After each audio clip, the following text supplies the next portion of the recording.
Cool Oldies 1450 sports presentation. All right, it's game day. You only got one job to do. That's win. That means you stay focused for 4 quarters. Know your assignments and finish on every play. Don't be looking for shortcuts, and don't even think about making excuses. Because if you want the W, you're going to have to earn it. Because if you want the W,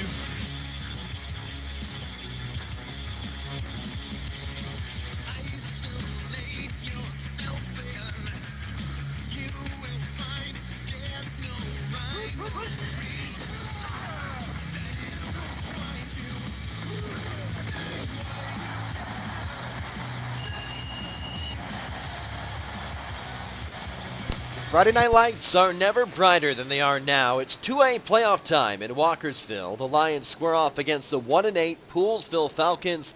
The Lions are 4-5. The winner of this first round matchup plays a talented Damascus team in round 2. Great to have you with us from Walkersville High School with Coach Rick Lee. I'm Brian Pierce. Coach, what's the environment like? What are the players like? What's the pregame speech like before the playoffs begin? Well, actually, this is a time when you don't really need to give much of a speech. It's kind of intrinsic. The kids know it. They've been around football here long enough. Even in the youth leagues, it's one and done in the playoffs. So, you know, like if you're Coach Polis, there's not a whole lot of talking. I mean, it's the focus at practice all week that brings you into this big-time game, and you just, you know, hope your kids raise that level of play a little bit. But as far as the pep talk, it's not a whole lot. Walkersville's powered by a special run game. DeMarcus Ross and Jordan Bennett combined to rush for 21 touchdowns and more than 1,700 yards this season. It's a dynamic duo that's tough to stop, and that's a big point for Walkersville tonight. Yeah, the running game has been key all season for Walkersville.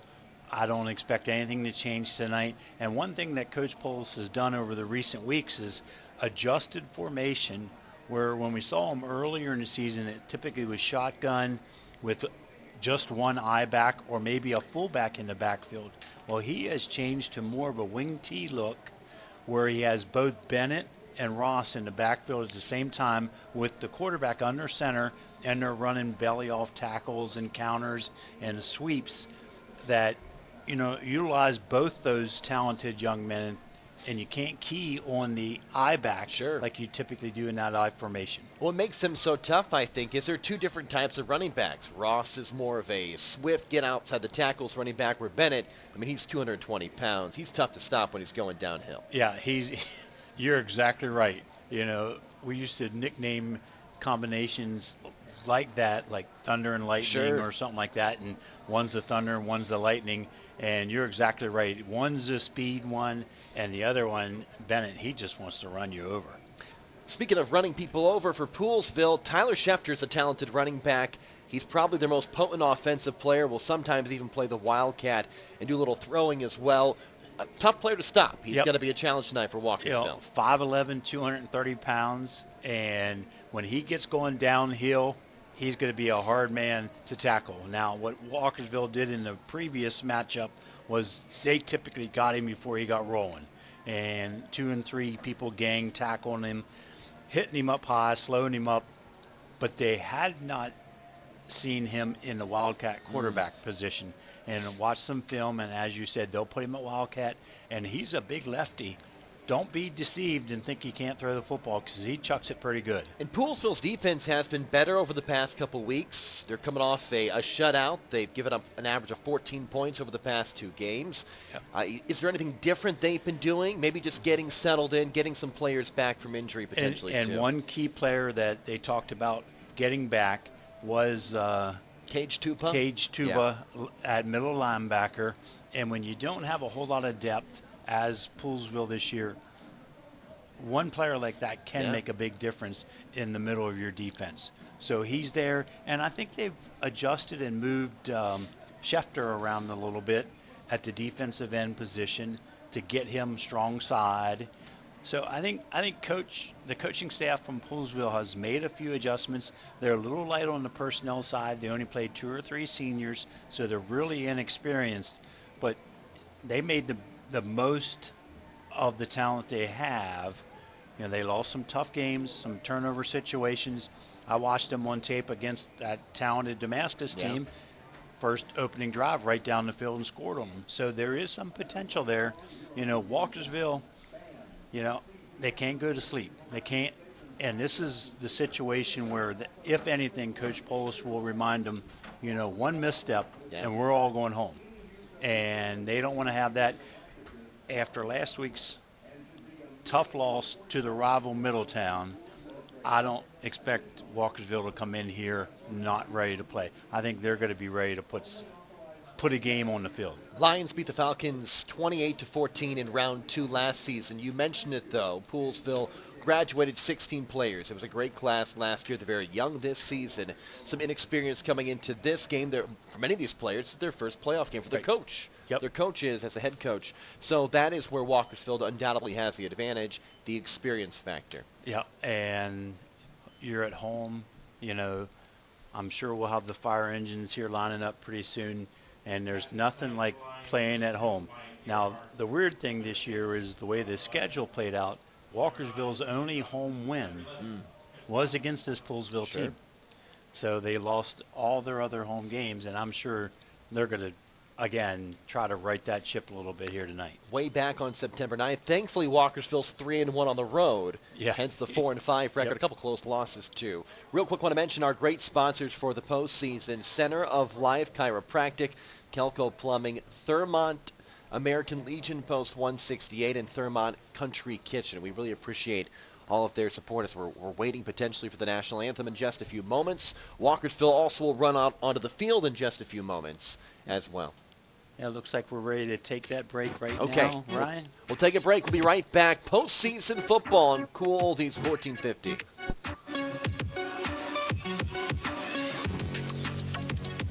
Everyone in Vermont knows and respects Dr. John Hageman at Center of Life Chiropractic and his wife Marcia at Center of Life Pilates for their many years of helping people in need and for the wonderful ways they give back to their community through scholarship and fundraising efforts. Center of Life is located on Water Street in downtown Thurmont. For information or to check out their schedule, go online to centeroflife.us today. That's Center of Life Chiropractic and Pilates. Make an adjustment to your life today. Here's another Cool Oldies 1450 reminder. This Saturday, there's going to be an indoor yard sale at Fort Ritchie Community Center in Cascade, Maryland from 8 a.m. to 1 p.m. For more information, go online to the frcc.org. Also on Saturday, the Lewistown Volunteer Fire Department invites you to their indoor and outdoor yard sale from 8 a.m. to 1 p.m. with lots of vendors, and the kitchen will be open. Continuing on Saturday, there's going to be a quarter auction at Thurmont American Legion Post 168 on Park Lane in Thurmont at 1 p.m. And on Saturday, if you have a family member or friend suffering from Alzheimer's, be sure to head on over to Germantown Church of God on Raven Rock Road and Highland Cascade from 2 to 4 p.m. for a discussion and help. Alzheimer's, loving them through it. And finally on Saturday, check out the Bull and Oyster Feed at the Union Bridge Fire Hall from 4 to 8 p.m. To learn about these great events and a lot more, just go online to WTHUradio.com.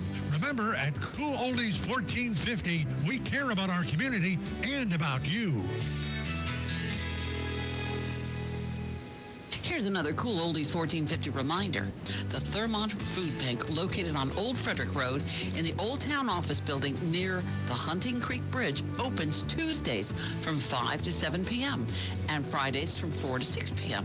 Bring a picture ID with you to receive free food and learn about local resources for those in need. And for more information, you can call 240-288-1865 or go online to ThurmontFoodBank.com. To learn about this event and more, go online to WTHUradio.com. At Cool Oldies 1450, we care about our community and you.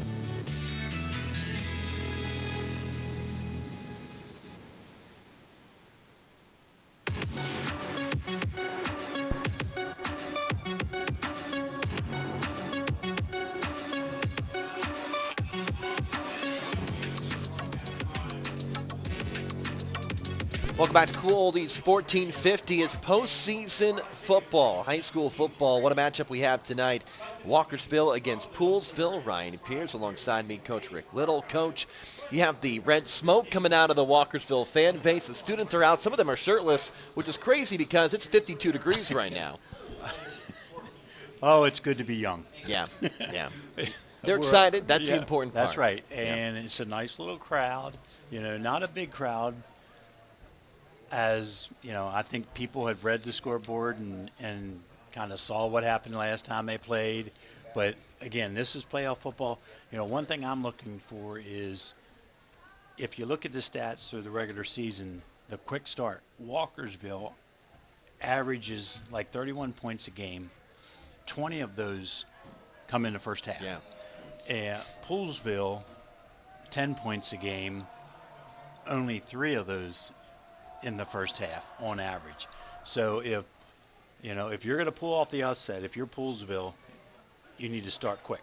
We are ready for 2A playoff football. It's Walkersville on the kick return to the far sideline, and the return man is finally brought down at the 42-yard line as he was wrapped up by number 12 for Poolesville, Julian Kang. Yep, and welcome back, Darius Eubank. Darius, last time we were here, he was injured and carted off the field with a concussion, was in the protocol for 2 weeks, and that was him returning that kickoff and setting up Walkersville at the 41-yard line. Great field position to start the evening. Good news there, Eubank. We saw him out with his uniform on and warming up, so it's a positive to see him on the field, of course, as Walkersville comes out in the I formation. The quick handoff to Ross up the middle. He blitzes into the secondary, still on his feet, all the way down to the 43-yard line of Poolesville. Yep. First down, and Walkersville comes out in that I formation. Gavin Hughes gets the start tonight, and handoff and clean into the second level quickly, 20-yard gain for Walkersville. Speaking of back from injury, Cage Tupa made the tackle, one of the best defensive players for the Falcons. Walkersville in their home dark blue uniforms. The handoff this time is to Bennett. He bounces towards the right side in the defensive secondary and finally pulled down after pulling the pile forward to the 31-yard line. He is close to a first down, and they'll say he picked it up on the 10-yard gain. And right on schedule, as you talked about in the pregame, Bennett breaking tackles, using that size and strength to move the chains. Another Walkersville first down. Seth Lamar with the tackle number 52 as he plays in that 3-4 defense for the Falcons of Poolesville. 2 receivers near side as Hughes under center takes and turns this time. It is Ross to the right side. He's in the secondary to the 10 to the 5, race to the end zone, and Ross is in. 4 plays and a touchdown from DeMarcus Ross. A 21-yard run, and just like that, Walkersville leads 6-0. DeMarcus Ross showing off the wheels, got to the secondary, and almost untouched for the touchdown. Yep, one straight arm there at the linebacker level. I couldn't see who it was he knocked off, but then a foot race to the end zone. For DeMarcus Ross, that is touchdown number 13 this season. And we mentioned at the top, he has now combined with Jordan Bennett for 22 scores. As the extra point is through, and Walkersville strikes first. A quick score from the Lions, a 21-yard touchdown run for DeMarcus Ross. And he has the home team up 7-0 early in the first round of the 2A Maryland playoffs on Cool Oldies 1450.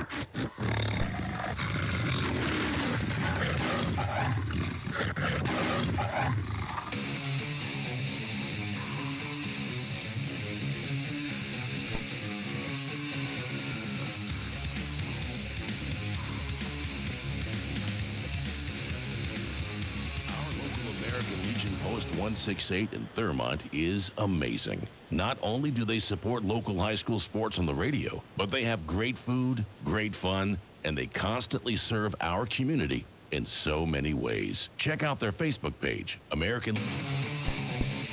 Welcome back to Cool Oldies 1450. Walkersville a quick 7-0 lead as a kickoff. And now the return from left to right for Poolesville. And the return man is tackled at the 21. Good coverage from the Lions. And let's see what the Falcons can do. Already a quick hold down 7-0. Just 10:47 left to go in the first quarter. Yeah, nice deep kick there by Walkersville's Logan Reese. Julian Kang brings it out for Poolesville to the 20-yard line, just across the 20-yard line. Let's see what Carter Rice and company can do. Tyler Schefter is their big offensive weapon. He's the senior running back. We talking to Coach Tupa, he says he's a vast majority of their offense, whether it's on the ground or through the Wildcat. And it looks like that is how the Falcons start, with their back Schefter in the Wildcat. Two backs with him in a quick infraction, I believe, on a Walkersville. Yep, neutral zone infraction. It's an offsides on a Walkersville, so a 1st and 5 from the 25 coming up after Patrick Ward jumped early. The handoff goes to the right side. Bowling forward is Dylan Hopkins, and he is tackled by Wyatt Gearhart after he picks up 4, and it brings up a 2nd and short from the 29. Good push at the point of attack there by Poolesville. So a 5-yard offsides on Walkersville, then a 4-yard run for the fullback Dylan Hopkins brings up a 2nd and short from the 29, with the Falcons down 7-0 early after DeMarcus Ross touchdown. As Carter Rice comes under center, turns and hands off to the back. It was actually Schefter under center. Yeah. And the running back Hopkins wrapped up behind the line of scrimmage. He loses 1. Great defensive play there by Walkersville on that 3rd and short penetration, and dropped the runner for a 2-yard loss. Johnny Portillo getting some time with the tackle. And now a 3rd and 2 as Poolesville has to reach the 30, working left to right in between the hash marks. In the gun is Schefter. Receivers split either side. There's 4 of them. Schefter keeps it himself. Tackled near the line of scrimmage. The ball is out. It's picked up by Walkersville at the 32. And the Lions take over, covered by Patrick Ward. Wow. Schefter was going through the line of scrimmage and was stripped of the football, and it bounced right into the arms of Patrick Ward. 1st down, Walkersville. Talk about a redemption story. Ward on the first play of the game is offsides. 3 plays later, he recovers a fumble. And now the Lions already up 7-0, 9:29 left to go. The first takeover near hash mark at the 33, and the handoff goes to Ross. He's in space at the 20, 10-5, race to the end zone. Ross is across for the touchdown.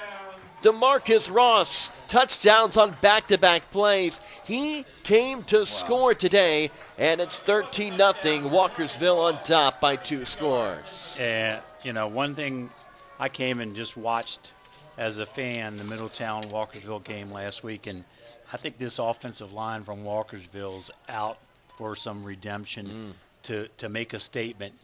They are getting off the football and opening up some big holes, and Ross, with that speed, almost untouched. Logan Reese, who's now 32 for 37 on the year for extra points, make it 33 for 38. Runs of 21 and 31 yards for touchdowns for DeMarcus Ross. He appears to be the featured back today, and he is on fire to start. Walkersville up 14-0 against Poolesville on Cool Oldies 1450.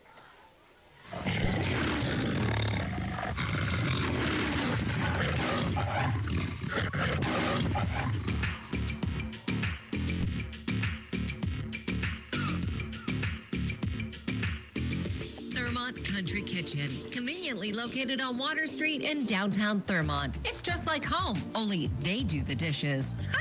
Family owned and operated since 1984, Thurmont Country Kitchen has something for everyone. Any covers. Back on Cool Oldies 1450, Walkersville behind 2 DeMarcus Ross touchdowns leads 14-0 against the Falcons from Poolesville. It's a touchback, and the Falcons take over, needing to get something going, down by 2 scores, just to feel good about themselves. Yeah, a 1st down or 2. Yeah. Try to get some momentum.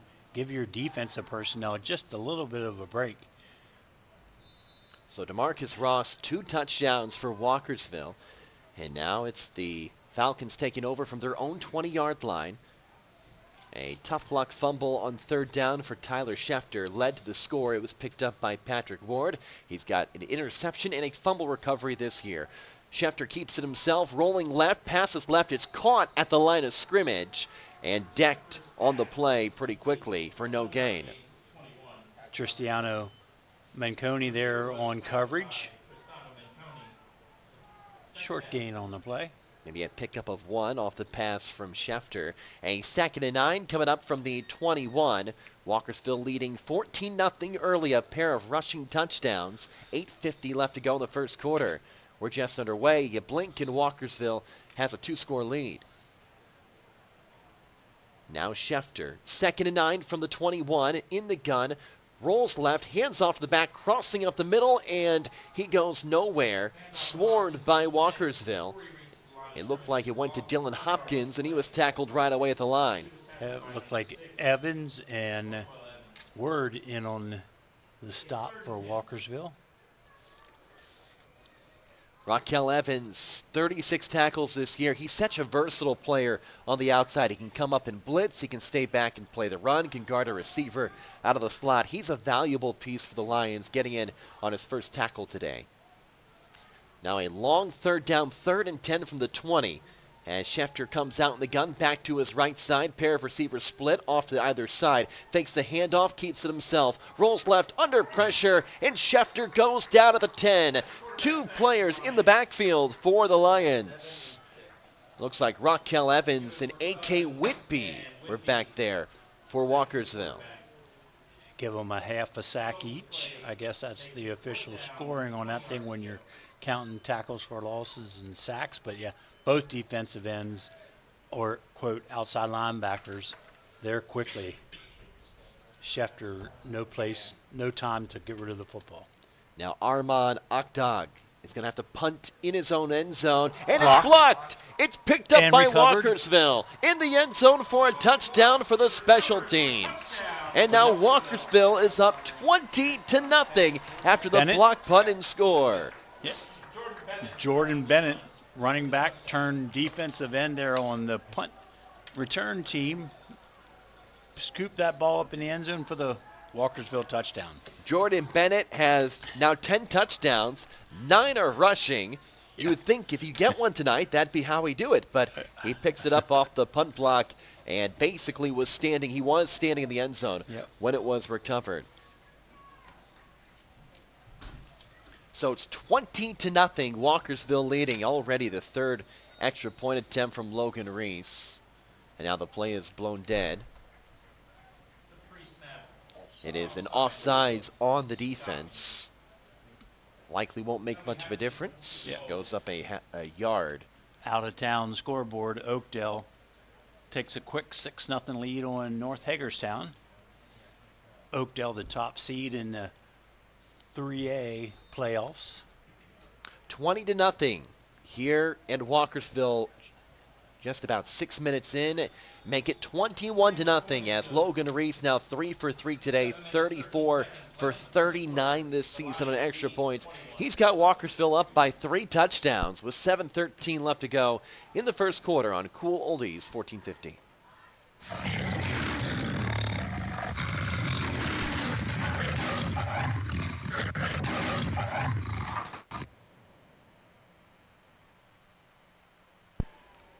21-0. A pair of rushing touchdowns for DeMarcus Ross for Walkersville. And a punt block in the end zone scooped up by the other running back, Jordan Bennett, playing special teams. Has the Lions leading by 3 touchdowns with 7:13 left in the first quarter. So Poolsville comes back out for their now 3rd possession. Coach Little, you're saying get the first down. Let's just get some little positive steps. As a return comes at the 15, now 20, and the tackle made at the 22. That's where the Falcons take over.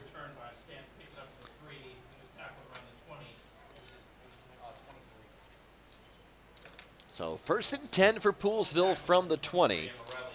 Through the course of the season, Logan Reese has really developed into a solid high school kicker. Both the extra points, which you already talked about his stats. He's perfect tonight. But kicking the ball deep.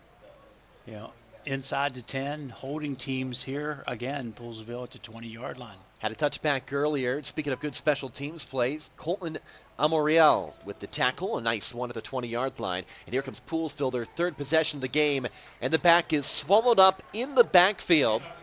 It looked like maybe Raquel Evans was in the backfield. I think Johnson might have been there as well. And Johnny Portillo also in on the play. A loss of 3, and it brings up a 2nd and 13 from about the 16-yard line. That defensive front of Walkersville is controlling the play along the line of scrimmage here early tonight. 6:42 left to go in the first quarter. Walkersville up by 3 touchdowns. DeMarcus Ross has 2 of them as Schefter, listed as a running back, comes out in the Wildcat with Hopkins to his right side. The snap is low. Schefter has it, rolls left, passes, and it's knocked down. Incomplete. It was deflected by Wyatt Gearhart coming in from his linebacker spot. Again, deep penetration, and now we have a timeout on the field. Timeout, Poolsville. So the Falcons take a timeout. Tough spot, down by 3 touchdowns, and it's 3rd and 13 from their own 16.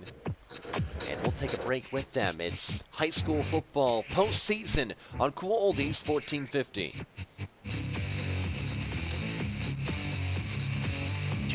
Plumbing and Backhoe Service LLC is conveniently located at 108 North Carroll Street in Thurmont with over 40 years of experience in the plumbing industry, celebrating its 10th year serving our community, specializing in all phases of plumbing, including septic installation and repair. The favorite part of our job is meeting new people and knowing that we helped. Kelco Plumbing prides itself on a job well done with pricing that won't flood your budget. Burst pipes, water damage, clogged drains, replacement, remodel, or upgrades. Kelco Plumbing services most major fixtures, faucets, water heaters, sump pumps, and well pumps and pressure tanks. Kelco Plumbing is certified and licensed in Maryland and Pennsylvania. Call them today at 301-788-9791. That's 301-788-9791. Emergencies or planned repairs, Kelco Plumbing will go out of their way to explain exactly what needs to be done in simple, easy to understand solutions. When a plumber's work is done, well, everyone is happy. Remember, a good flush.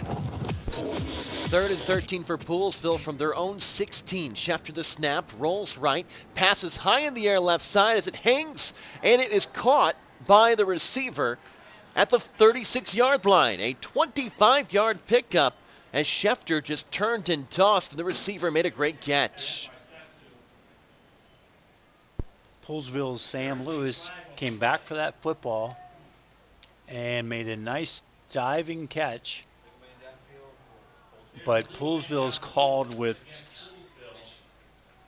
illegal man downfield. Yeah, too many men. That's a penalty on Poolsville. That comes back. A good play, a good throw by Schefter as the receiver came back and made the catch, but it's going to be waved back, a 5-yard penalty. As the official is motioning to the sideline, I think Coach Tupel wants an explanation. Don't blame him. That's the first big play from Poolsville today. It was a big pickup on 3rd and 13 deep in their own territory, and it's called back. Yeah, it would have been the first down in the game for Poolsville. A little bit of momentum building play, but nope. The flag nullifies the play. So it's pulled back to the 11-yard line, 3rd and 18. Well, let's see if Schefter and company can just hit the repeat button and do that one again, as it's the running back playing quarterback today. Comes out under center this time with Dylan Hopkins, a sophomore fullback, behind him. Bunch formation right side, receiver in motion left to right. The turn and the handoff goes to Hopkins, who pushes forward, picked up maybe one before he's getting tackled by Walkersville, and Poolsville will be forced to punt. Yeah, I guess Poolsville didn't want to take a risk on 3rd and 16 and put the ball in the air, just tried to catch Walkersville off guard. But Walkersville defensive front, again, just controlling the line of scrimmage. Raquel Evans makes the tackle. His second today, was also in on a half sack. So with 5:19, the Falcons have to punt.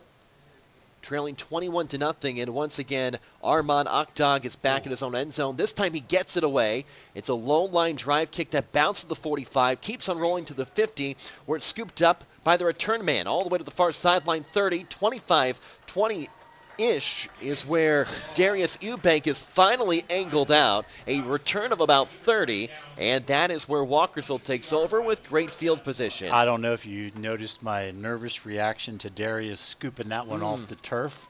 You know, usually when the ball hits the ground on punts like that, you tell your returner just leave it alone because you don't know where the next bounce is going to go. But Darius was eyeing that the entire time. I knew he was going to do it. Great return down the far sideline. It's a fumble off the snap. I think Walkersville got it back. Yeah. And they did. Right on the center quarterback exchange. Gavin unable to handle it and then jumped right down on the football. Gavin Hughes, good year for his team. 503 passing yards, 3 touchdowns. Returning this season with Walkersville after spending time with Sherwood High, won state in baseball there. He pursued some baseball at St. James, a private school, now back at Walkersville, trying to lead his team through the postseason. Brad Dawson also getting some time today at quarterback. This one goes up to Jordan Bennett, who cuts back to the right side. He's got some room into the end zone for a touchdown. Jordan Bennett now has a special teams touchdown and a rushing touchdown. It's the 3rd rushing score of the quarter for Walkersville, and with 4:12 left to go in the first, it is 27-0 Lions. Wow, and I'll tell you what, we talk about Jordan Bennett using his strength a lot of the time. That time it was vision. Got through the line of scrimmage, then cut back against the grain and down the far sidelines. Nice run by that young man. Rushing touchdown number 10 this year for Bennett. For the 4th time in the quarter, Logan Reese is out for the extra point, and he remains a perfect 4 for 4. Walkersville is coasting. 3 rushing touchdowns, and they lead 28-0 with 4:12 left to go in the first quarter on Cool Oldies 1450.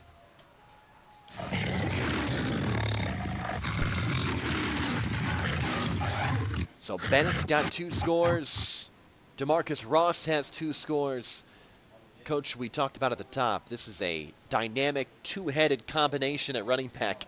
That's the understatement right now in the first quarter. Understatement, and let's just add a new mix into there. I didn't even realize Jordan was on that punt return team. Yeah. But, you know, on film, I'm sure the Walkersville staff saw that Poolesville had some trouble during the regular season with the punt snap and blocking for punts, and you saw it right there the very first time Poolesville lined up the punt. Walkersville was in there to block it. Walkersville entering today. This number is going to change as, I'll give you the stat in just a minute, as Logan Reese delivers the kick. It bounces at the 5, and it's bobbled by the return man at the 10. Oh, he's obliterated. It's still loose on the turf, and Walkersville may have picked it up, and I think they did, as it was fumbled on the return. And Walkersville recovers at the 10. Maverick Trone tried to pick it up on the near sideline as it tumbled towards him, went off his shin, and scooped up by a Walkersville special teams player. If I'm wrong, I apologize, but it looked like number 26, Jack Berth, recovering that football for Walkersville. So Berth recovers. 1st and goal at the 9. Walkersville this season, not counting today. I guess we can add it together. They've now outscored their opponents 227-85 in the first half. They're a great first half team, and they're reminding us today they have a chance to go up by 5 scores, depending on what happens here as Brad Dawson comes out under center. I formation. Ross is at the top. That's where the ball goes. Ross runs it straight up the middle, picks up 4 or 5 before being tackled around the 4-yard line. It looked like Cage Tupa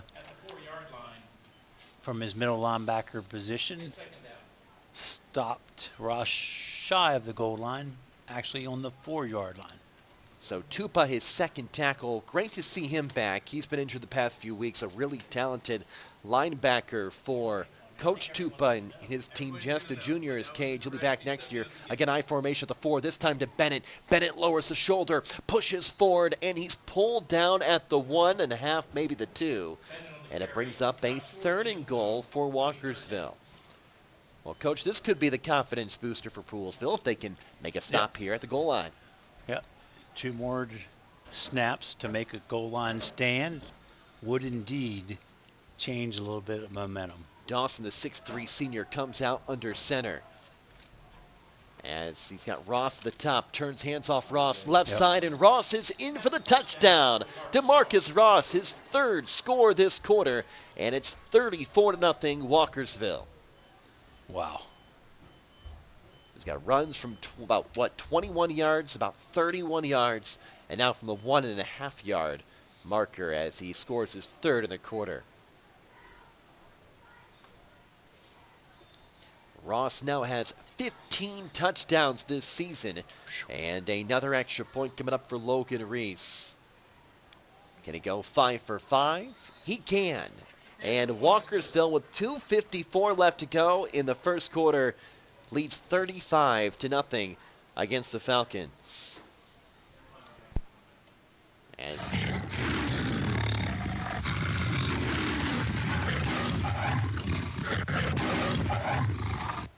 you're listening to Cool Oldies 1450 and Walkersville in control. As we got a coach, it looks like maybe another out-of-town score. We're keeping a close eye on the postseason around the area. Hey, Oakdale, North Hagerstown, 20-0 Oakdale. And at Middletown, or at Francis Scott Key, it's Francis Scott Key 6, Middletown 0 early in that contest. That's a little bit surprising, to be honest. Middletown squeaked past Walkersville last week, and it feels like the Lions had that in the back of their mind. They wanted to come out and erase that loss from memory. Yeah. And they certainly have, and the offensive line have come out with a purpose.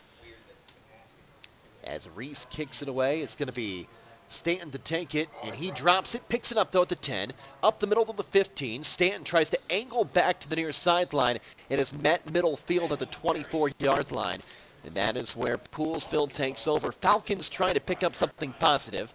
Down 5 scores with 2:45 left to go in the first quarter. Yeah, Deshaun Stanton, the returner there for Poolesville. He's a dangerous returner.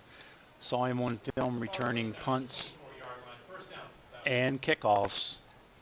A nice weapon for the Falcons. He'll come out and play receiver as Tyler Schefter is the quarterback. Hopkins behind him. Schefter listed as running back, but he is a tough guy to bring down. He can also throw, turns and hands off to Hopkins. The fullback tries to press forward, and he's once again pulled down at the line of scrimmage.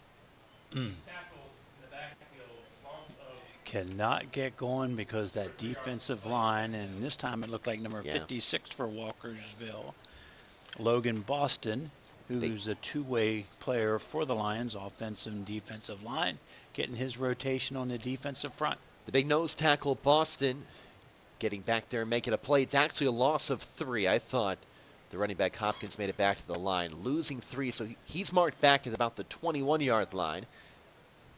Brings up a 2nd and 13. 2 minutes left to go in the first quarter. It's 35-0 Walkersville behind 4 rushing touchdowns, a couple big special teams plays, lead by 5 scores. The snap to Schefter. The lefty looks left, throws back to the middle, over the top, and it's incomplete, almost picked off as a diving Jaden Sasu was going after it. Actually, might have been Mason Clark, I think, who dove for it. Sasu was back there as well. Yeah, I think Clark actually was guarding a different receiver, not the intended receiver, but the ball floated. So Mason rotated off and tried to make an interception, just could not reach it. 3rd and 13, clock stopped at 1:46 left in the first. And again, Poolesville looking at a long 3rd down. They've got 2 turnovers on special teams, and they 1 fumble as well, which is accounted for in part the 35 points. Coach Tupa talked about they really need to limit mistakes, and they've already made a game full of them. Schefter lobs it down the middle. The receiver tripped. He was looking for Stanton. Poolesville wanted pass interference, but it looked like maybe legs were tangled or Stanton tripped over the turf potentially at that 50-yard line. Yeah, I guess you call that inadvertent contact, but if you're Poolesville, you're not at all happy because it looked like Stanton had a step on the defender. And Schefter laid it out there right down in the middle of the W, but it falls incomplete, and the punting team comes on for Poolesville. So once again, special teams is out there for the Falcons.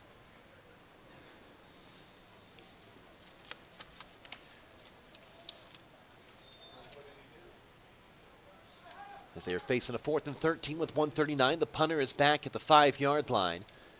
They'll be snapped at the 20.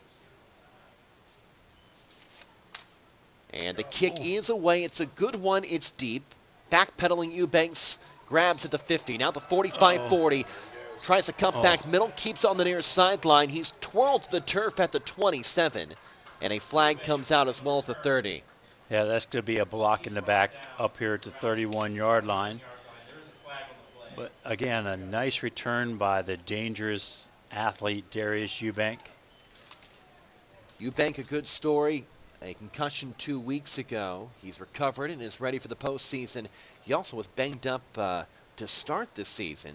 So he's had an injury-filled year, but comes out, a couple big returns, and he looks like he's back in good form, which is great news for Walkersville. Yeah, and I haven't seen him leave the field yet. He's returning punts, turns around here. He's going to be a wide receiver. He's also playing cornerback on defense, so he must be, quote, full speed. And that's great to hear. The talented receiver, defensive back, return man, an X factor for the Lions as they try to work through the postseason. As they come out leading 35-0 at the 41-yard line. The quarterback is Hughes in the gun. Hands off to Eubank on the end around. He's out on the right side and tackled at about the line of scrimmage. May have picked up one before being tossed backwards. A little jet sweep action there. Eubanks receiving the pass from the shotgun quarterback Gavin Hughes. And let's credit number 10, Carter Rice, with the tackle there. Hold him to Walkersville to a 2-yard gain. So 2nd and 8 from the 40 for Walkersville. We're under a minute left to go in this lengthy first quarter that has seen the Lions score 5 touchdowns. They got trips left side with Hughes in the gun. Running back to his left, Hughes drops back, throws right. Receiver is wide open, catch the 10, and he will backpedal into the end zone for a touchdown. It's A.K. Whitby with the score. The tight end breaks free, and it's now 41-0 after the first touchdown for Whitby this season. Yeah, we've seen him leak out from his tight end position a number of times this year, but that's the first one that went the distance. And Gavin Hughes won the money on that streaking tight end Whitby. Hughes, touchdown pass number 4. He ties Brad Dawson for the team lead. And it is 41-0 with 37 seconds left to go in the first quarter. As once again, Logan Reese, probably more time he's played in this first quarter than at any point in his high school career. His, 6 extra points for Logan Reese today. And it's Walkersville leading 42-0.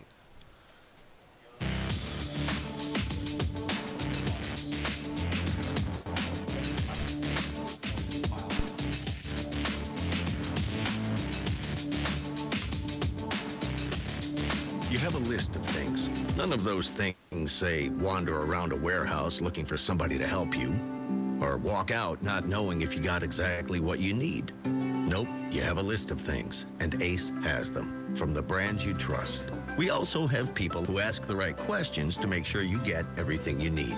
Because at Ace, we have our own list, and great service is at the top. Ace is the place with the helpful hardware, folks. Head over to Cousins Ace Hardware today. Located on North Church Street in Thurmont, Cousins Ace Hardware is a proud sponsor of high school athletics on the radio. The return is fumbled, then picked up by the Falcons. The tackle made at the far side of the field at the 12, and that is where Poolesville starts. They have work to do, of course, down 42-0, 28 seconds left to go in the first quarter. After the first passing touchdown, Gavin Hughes finding A.K. Whitby. Everything's clicking for Walkersville. Everything's going against Poolesville. Turnovers, they're not handling kicks. It's just one of those nights when things start to snowball in the right direction. Yeah. It really keeps going, and when it's going in the wrong direction, Poolesville is just not able to kind of quote the old saying, get out of their own way right now. First round of the Class 2A playoffs. Winner takes on Damascus next week. As Schefter is in the gun, he's got his back, Hopkins to his right. At the 12-yard line on the far hash marks, working left to right. It's a pitch to Hopkins. Hopkins spins the line of scrimmage, falls forward for maybe one. It looked like potentially Patrick Ward was the first to meet him. The ball came out at the end, but I believe the official said he was down at the 12-yard line. He's staying down. Hopkins is staying down.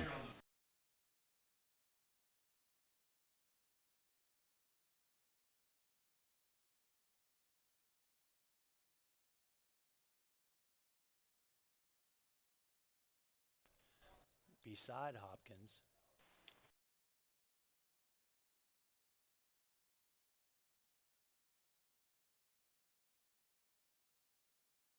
Staff is looking at him, so we are going to keep a close eye on him. 19 seconds left to go in the first quarter.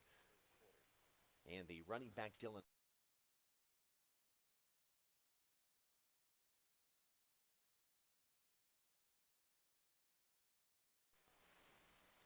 We're having a conversation here with the referees and Coach Joe Poles. I'm not sure if they're talking about the play or the future of the game.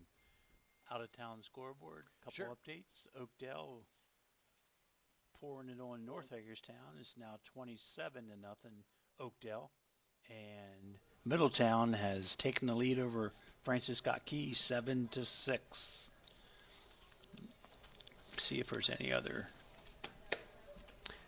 Walkersville, 6 touchdowns in this first quarter, 4 rushing, 1 off special teams, and 1 through the air. So DeMarcus Ross has 3, 1 from 21 yards, 31 yards, and about 1.5 yards, 2 yards out. So he's obviously had a massive first quarter. A punt block led to a recovery for a touchdown on special teams for running back Jordan Bennett, and then Bennett ran one in for his second touchdown. And on their last drive, Gavin Hughes off a play action found tight end A.K. Whitby for about a 40-yard touchdown strike. That's the first touchdown for Whitby this season. That accounts for the score, 14-0, 19 seconds left. Dylan Hopkins is on the turf, but he is sitting up. The training staff is looking at him. Of course, we hope the best for Dylan. Already a couple injuries this year have made life tough for the Falcons, a team that graduated 16 players from last season. They had a bye in the first round of the playoffs. They then lost to Walkersville. And we'll go ahead and we'll take a break. 42-0, a comfortable lead for Walkersville on Cool Oldies 1450. Everyone in Central Maryland knows a secret. You don't have to go to the Bay, hon, to roll up your sleeves and dig into the best crabs in the state. Just head on down to May's Restaurant on Urbana Pike in Frederick. For more than 50 years, the May family name means warm, friendly hospitality. And everybody knows May's Restaurant has the best seafood, from all-you-can-eat crabs to succulent broiled crab cake. May's Restaurant, a league above the rest. May's Restaurant is a proud sponsor of Gene Reed's Muscles of Soul, Saturdays at 3 p.m. It's that time again. We must fall back. That's right. 2 a.m. this Sunday, daylight saving time ends. Back here in Cool Oldies 1450 as Dylan Hopkins helped off the field by the training staff. It was not a fumble. Second down coming up, 2nd and 10. And that will lead to the end of the first quarter as Hopkins was ruled down on the tackle. Of course, that means the clock keeps running. And we'll keep a close eye on Hopkins, who looks like he is, with the help of the training staff, walking on the sideline. We're going to keep a close eye on him, though, and keep you updated. So we've reached the end of the first quarter. It is Walkersville 42 and Poolesville nothing here on Cool Oldies 1450.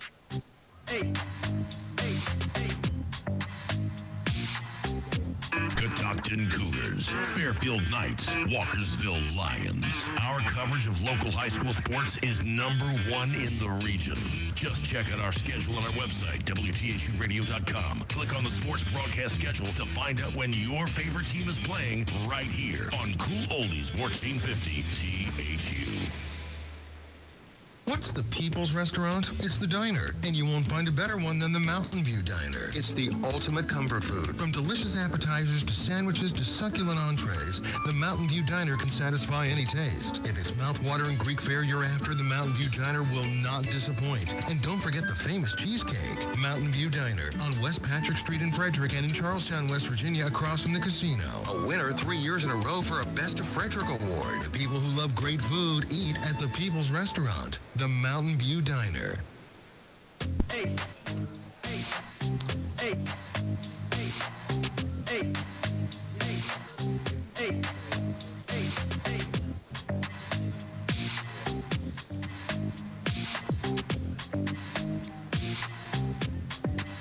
It's a Class 2A playoffs on Cool Oldies 1450 Round 1. Always so much excitement when the playoffs come around in early November. Underneath the lights, Walkersville making a statement after a tough loss last week to Middletown. Lead 42-0 as we start the second quarter.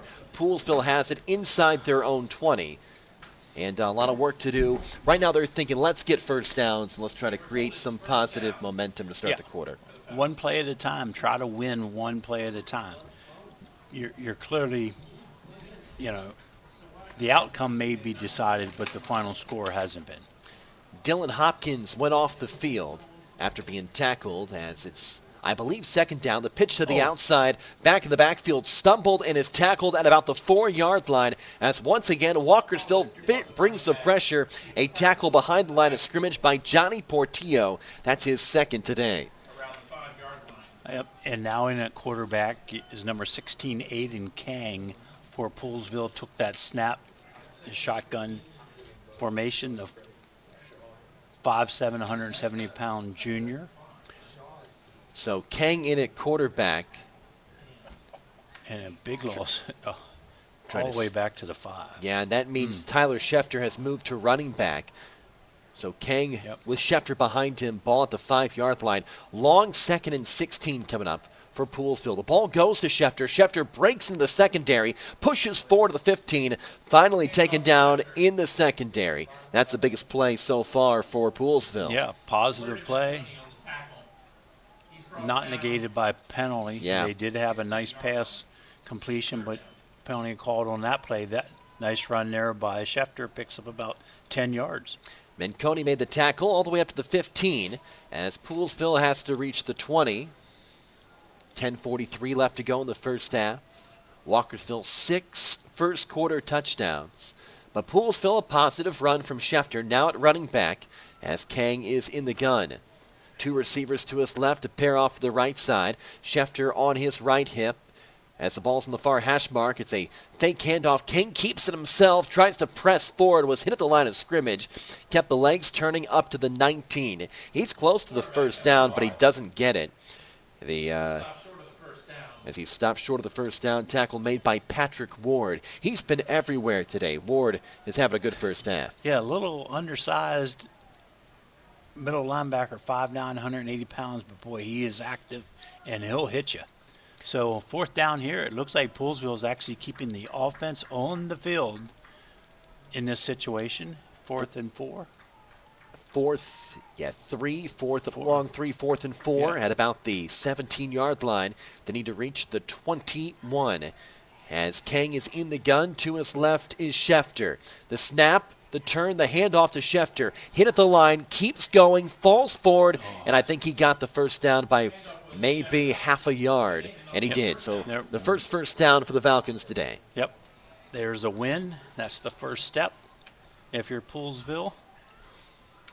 Patrick Ward on the tackle. He's got back-to-back wrap-ups. You're right, though. The first win for the Falcons. They just want to start piling those up. Yep. Keep a hold of the football.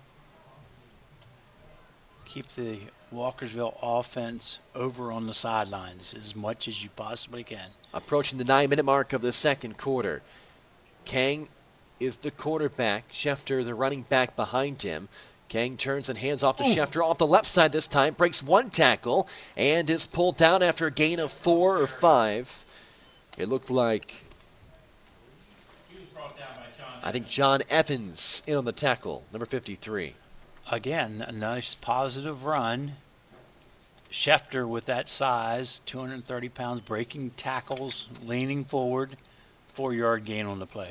Coach Tupa mentioned it. Schefter's a big chunk of their offense. Started him at quarterback, gave him a few chances to throw. This feels like the right move here, though. If you want to get first downs, put him at the running back spot and let him eat up some yards. Yeah. So it is second and about 5 from the 26. They need to reach the 31, working right to left underneath the lights. The turn, the fake. Kang keeps it off the left side. He's hit at first by Darius Eubank and falls forward to the 29 as that was cleaned up by, it looked like maybe Whitby or Raquel Evans. Brings up a 3rd and 4. Manageable 3rd down again for the Falcons. They've already completed one 4th down attempt in this drive. And now 3rd and 4 from the 27. As we get ready for the snap, out of town scoreboard updates. Oakdale 34, North Hagerstown 0, Middletown 14, Francis Scott Key 6. See what Kang and company can do here on the near hash marks at the 28. Kang in the gun with the back Schefter behind him. Receiver in motion left to right. The turn, the handoff to Schefter. Schefter may have bobbled it for a second, kept it, ran into a wall at the line of scrimmage, and was pinned at the 30. So he'll be short. It brings up a 4th and 2. Kenyon Johnson in there at defensive tackle. One of the leading tacklers on this Walkersville defense. 45 tackles, 15 for loss, 8.5 sacks coming into tonight's game. He's had such a great season, and right now the quarterback pressure isn't as valuable, but as the postseason, if Walkersville advances, goes along, he's going to be a really key piece for the Lions. Important play here for Poolesville. It's 4th and 2, a long 2 at the 30-yard line. Got to reach the 32. Kang in the gun. Behind him is Schefter. Strong formation to the right side. Ball in the near hash mark, and it looks like there's going to be an offsides, or at least an illegal motion on Maverick Trone as he was lined up in front of Schefter. And he'll go back, or will push the Falcons back 5 yards. Now we'll see what they do, and they'll bring out the punt team. Yeah, here comes the punt team. You know, on 4th and 3, you like your odds, especially with Schefter in the backfield. But 4th and 8, that's asking a lot of your offensive line. So special teams comes out for a punt for the Falcons. It is Seth Lamar, also a middle linebacker, to kick. Lamar's going to throw it up the middle. It's a fake and incomplete. He was looking for Deshaun Stanton. I think he had him. Well, there and were it two went through receivers, his hands, I believe. Yeah, there were 2 receivers in the vicinity and only one Walkersville defender approaching the area. Yeah, I think, and it almost looked like Stanton thought his teammate was going to catch it and was caught off guard when it came to him, and he wasn't able to handle it. What do you think? The gutsy play call by Coach Tupa, but it appeared it would have worked had it certainly caught Walkersville off guard. Yeah. So, yeah. Okay, so Walkersville takes over. They're the 25-yard line of the Falcons near hash mark. It's going to be a timeout. Yep. And a timeout is taken by Poolesville as Brad Dawson comes out in the gun. It's their second timeout. Walkersville with 6:26 left in the first half, leading 42-0. Has the ball in Poolesville territory on Cool Oldies 1450.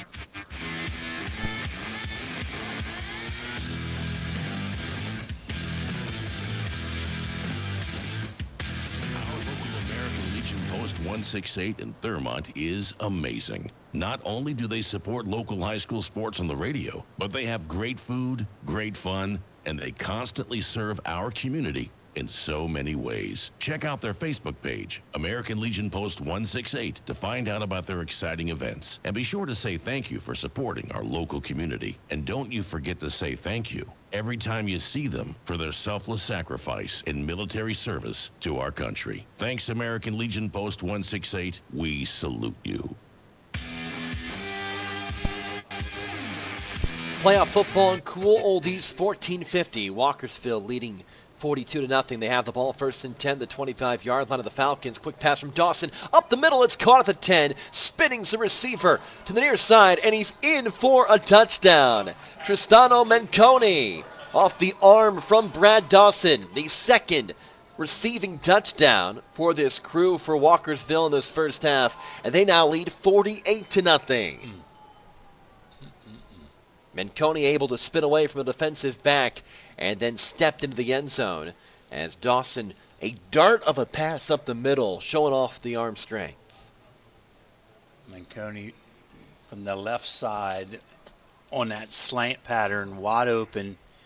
Dawson hit him on the run, and then he was able to elude two Poolsville defender to get in the end zone. Reese's extra point is through, and it is 49-0 with 6:16 left to go in the first half. The second passing touchdown from Walkersville. Gavin Hughes was able to find A.K. Whitby earlier in the half, and now Brad Dawson hooks up with Tristano Menconi, his fourth receiving touchdown this season for Dawson. It's touchdown pass number 5. And you know the seniors got to feel good in the postseason, connecting for a touchdown. And I like what Coach Polis is doing. He's giving his quarterbacks an opportunity to throw the football, even though the score is lopsided. It's still the first half, so I believe in the second half you're going to see a lot of the JV call-ups and second team for Walkersville, and they'll just be running the football with the running clock. It is a short kick from Reese. Return man grabs at the 18, and he brings it up the middle. It's Schefter, the running back, as he spins and is pulled down at the 36-yard line. So maybe the best field position of the first half for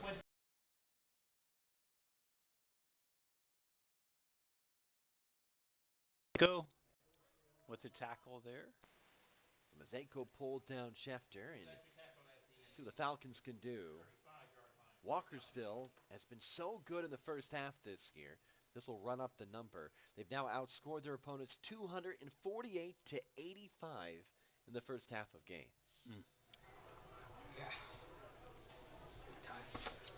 See what Kane can do here. Schefter behind him. He turns and hands off to Schefter. Schefter leaps over a defender, hit at the line, may have picked up one or two as he was tackled at the 36.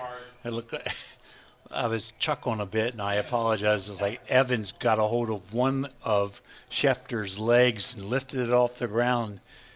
He's a big boy, Schefter. Evans showing off his strength, big himself, 6'1", 220. And we've discussed this, Coach, on previous games for Walkersville. They're a team that hits the weight room. Very good training program. Yeah, conditioning, weight training. You know, they take about a month off once the season's over and back at it in January. And these kids follow Coach Polis's lead up there in the weight room. So it's 2nd and 9 for the Falcons. Clock ticking at 5:15 left to go in the first half. 3 receivers near side as Kang is in the gun. Schefter to his left. Dylan Hopkins went out earlier in the half. Kang is going to keep it himself. That actually, I think, was Schefter in the Wildcat. No, you're right. It was Kang. Okay, Kang kept it. Had Schefter off on the wing on the far side. I don't know, trying to decoy. That late flag comes in on top of the play. A face mask on the Lions. So this will be enough for a first down. The second for Poolsville in the half, as this will be marched out to about midfield. 4:32 left to go. Walkersville up 49-0 in this first round of the Class 2A playoffs. Been great having you with us on this cool Friday night in Walkersville. Temperatures were at 55 to start. Feels like they've dropped to maybe below 50. As Poolsville, their road white uniforms working right to left in the far hash marks. Kang in the gun, Schefter to his right. Bunch formation left side as Kang takes a snap, turns, fakes the handoff, rolls to his right, has time in the pocket, lobs to the sideline, and it's incomplete off the fingertips of his target. May have been deflected by the defensive back for the Lions. Was that 25 back there? I think it was Patrick Word. Patrick Ward was back defending. Sam Lewis was the intended target. Correct. And there we go, Coach. Talking about Ward, he can do it all. Get in the backfield, then defend as well the receivers. Brings up a 3rd and long 1 for the Falcons.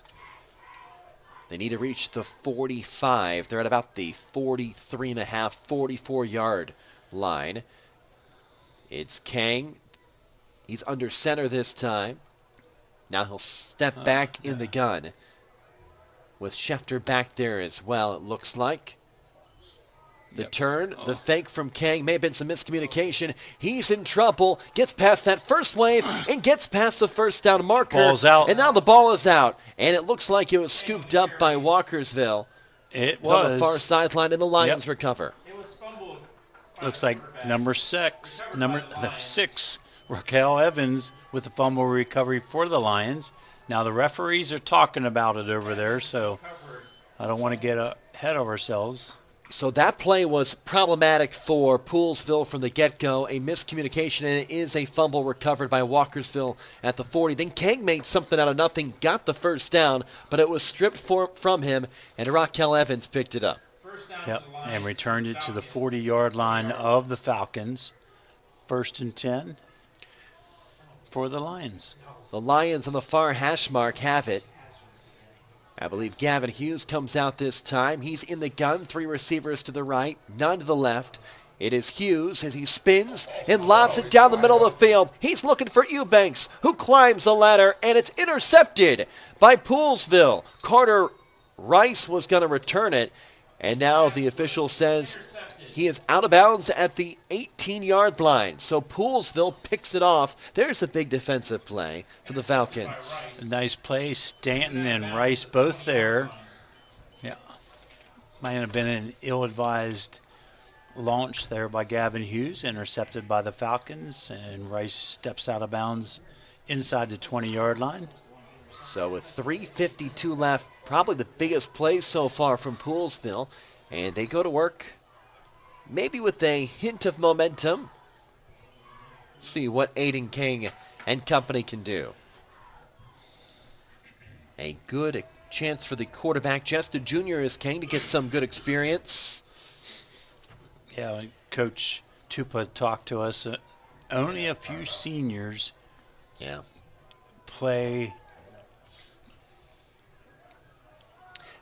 Bit of a rebuilding year potentially for Poolesville. When you look at the age of their players, just a couple seniors, including probably their best player, Tyler Schefter, their running back, as King turns, fakes a flip to Schefter, keeps it himself, rolls to his right. He is past the line of scrimmage, turns and is tackled. King kept the ball, ran around the end. Yeah, I'm not sure if there are broken plays where they're missing the handoff. It kind of looked like they had a inside reverse action going here, but Kang held the ball and tried to get around the far side. Kenyon Johnson made the tackle at the line, not a sack, but it goes for no gain. It brings up a 2nd and 10 from about the 17-yard line for Poolesville, or really more of the 18, I should say. 3:10 left, 49-0 Walkersville. Behind 4 rushing touchdowns, 2 passing touchdowns, and a touchdown on special teams. Have a comfortable lead working towards the half. Kang is in at quarterback. Schefter is with him.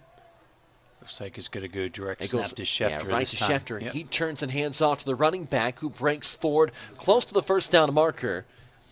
It was the back, Deshaun Stanton, who's normally a receiver. He lined up the backfield and picked up maybe 5. A little bit farther away than I thought from the first down marker. It brings up a 3rd and 5 from the 25. I see Walkersville starting to roll some substitutes in on defense. Coach Poles get an opportunity to play a lot of young men tonight. Andrew Doremus, who gets a lot of playing time, just ran back on the field. And now 3rd and 5 from the 25 in the first round of the 2A state playoffs. The winner faces Damascus next week. Walkersville in control, up 49-0 at about the 2-minute mark, just under 2 minutes left to go in this first half. It is Schefter again playing Wildcat. takes the direct snap, turns, hands off to Stanton once again. He's met at the line and tackled. Double check that number. That handoff was to Watterson. It's Watterson, Jerome Watterson, number 22, not number 2 Stan, as he may have picked up 2. And a timeout taken by Walkersville. That is their first of this first half. It is 49-0. Lions leading the Falcons. We have a couple out-of-town scores for you. Oh, and a new one to add to the board. Urbana over Watkins Mill, 29-0. Middletown with a comfortable lead, 21-6 over Francis Scott Key. Oakdale comfortably ahead of North Hagerstown, 34-6. So a good night for Frederick County High School football here in the first round of the state playoffs. And Walkersville up 49-0. 96 seconds left to go in the first half. As the Lions called timeout to set up the defense. Long fourth down coming up for Poolesville. What do you think, Coach Tupa? Just thinking maybe look at the scoreboard and just let his offense go for it, or do you maybe play it a little more cautious, give your defense some room and put it away? I'm going to guess too late. It's not a punt formation. Okay. So I think he's going to let left-handed Schefter pass one here out of the quarterback position. So Schefter's in the shotgun. He needs to pick up 4 yards thanks to handoff. The pressure from Johnson lobs it down the field, and it's intercepted by Eubank, and he tripped. Otherwise, he would have had nothing but green turf as Eubank picks it off at the 31. Good pass coverage. Schefter under pressure, threw it up in the air, and Darius, the athlete that he is, grabbed the football. He's upset with himself because he knows if he wouldn't have tripped, he was on a touchdown jaunt. What a first half for Eubank coming off that injury. He's made a couple good returns on special teams, been used in the offense, and it's been great defensively with the interception. See, with a minute and 28 seconds to play here and a half, so Walkersville just runs the football a couple times and goes to the locker room. Oh. The ball goes past the ankles of Brad Dawson. He has to retreat and fall on it at the 48. It was a bad snap, losing about maybe 13 or 14 is Walkersville. It is getting colder. Temperatures dipping below 50. Of course, lights on this Friday night. And it's all the way back to the 47 for Walkersville. Let's see if I can. John Evans is the typical center, but I did see them warming up a different center over here. Yep, number 51, Portillo, is center now.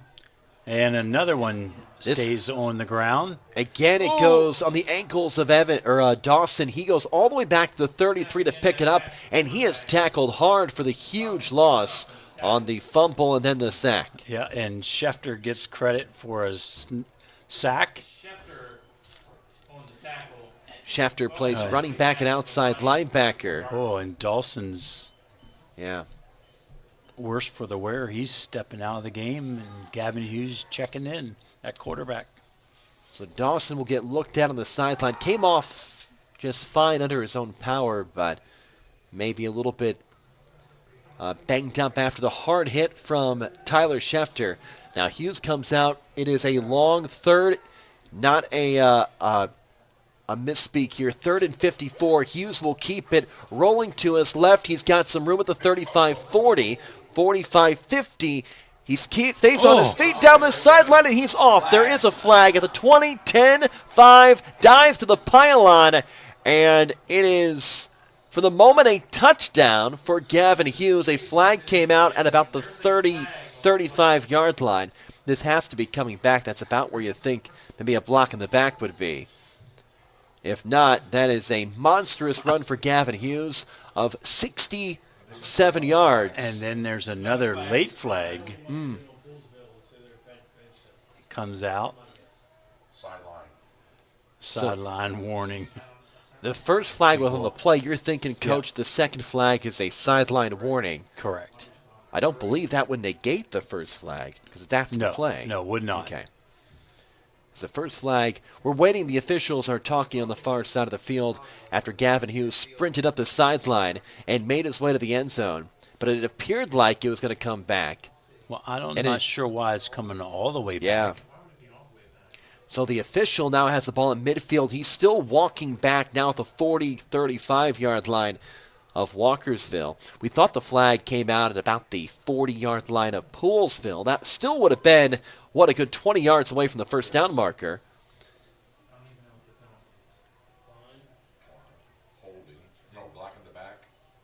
So it looks like there's 2 penalties on Walkersville. The first is declined. The second was a block in the back near the line of scrimmage.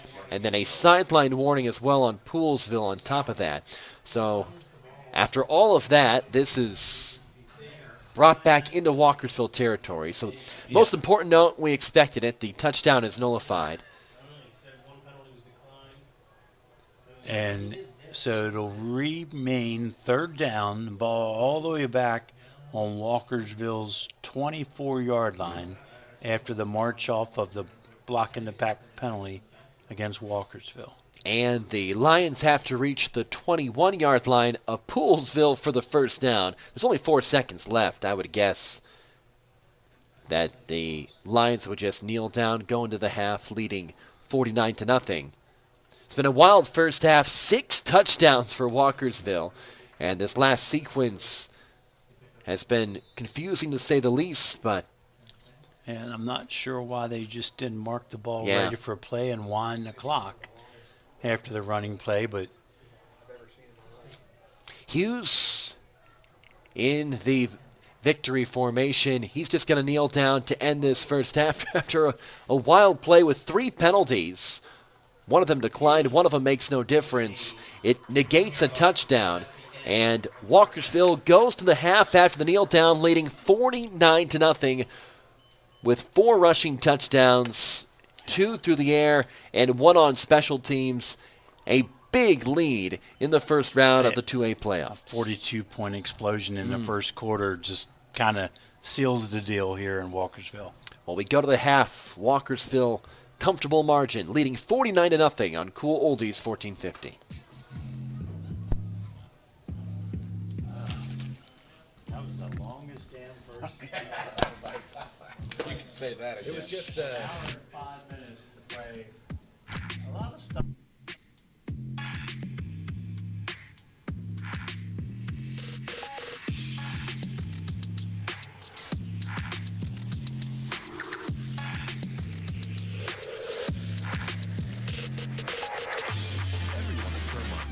And respects Dr. John Hageman at Center of Life Chiropractic and his wife Marcia at Center of Life Pilates for their many years of helping people in need and for the wonderful ways they give back to their community through scholarship and fundraising efforts. Center of Life is located on Water Street in downtown Thurmont. For information or to check out their schedule, go online to centeroflife.us today. That's Center of Life Chiropractic and Pilates. Make an adjustment to your life today.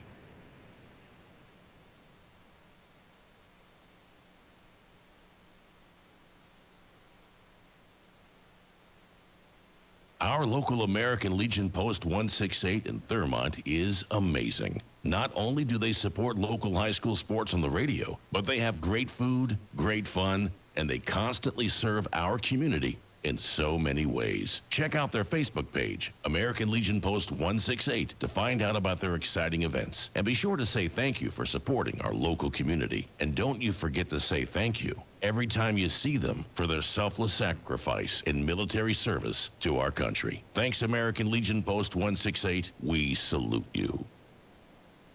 Thurmont Country Kitchen, conveniently located on Water Street in downtown Thurmont. It's just like home, only they do the dishes.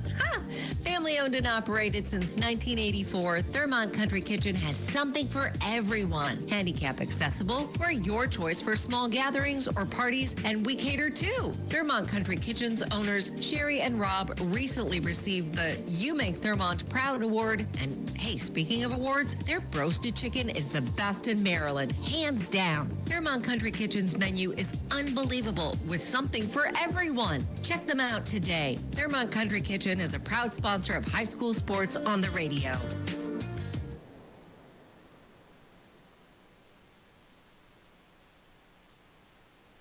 You have a list of things. None of those things say wander around a warehouse looking for somebody to help you, or walk out not knowing if you got exactly what you need. Nope, you have a list of things, and Ace has them, from the brands you trust. We also have people who ask the right questions to make sure you get everything you need. Because at Ace, we have our own list, and great service is at the top. Ace is the place with the helpful hardware, folks. Head over to Cousins Ace Hardware today. Located on North Church Street in Thurmont, Cousins Ace Hardware is a proud sponsor of high school athletics on the radio. Don't touch that dial. We'll be right back after this important message. Who let the dogs out? When you let your dogs out, they come back stinky and dirty. Dirty Dog Self-Service Dog Wash solves those messy bathrooms or utility room cleanup disasters you hate. Take your dog up to Thurmont Plaza to Dirty Dog Dog Wash, and you'll be greeted by trained vet tech and owner Becky Clark, who will provide you with your own fun, safe, simple, and effective self-service kiosk for only $15 per wash. They stock all the top-of-the-line products to help you do the job right. Tired of clogged drains from hairy pets and nasty dog hair cleanup mess? Do you live on a farm where the dogs get really dirty? Dirty Dog Dog Wash Self-Service will have your dog thanking you for a wonderful spa day experience. Check out the website at thedirtydogwash.com. And don't forget, they have great boutique pet supplies, food, and nail trimming services. Open Wednesday through Friday, noon to 6, and Saturday and Sunday, 10 a.m. to 6 p.m. Closed on Monday and Tuesday. Don't let that dirty dog in your clean house. Head over to Dirty Dog Dog Wash today.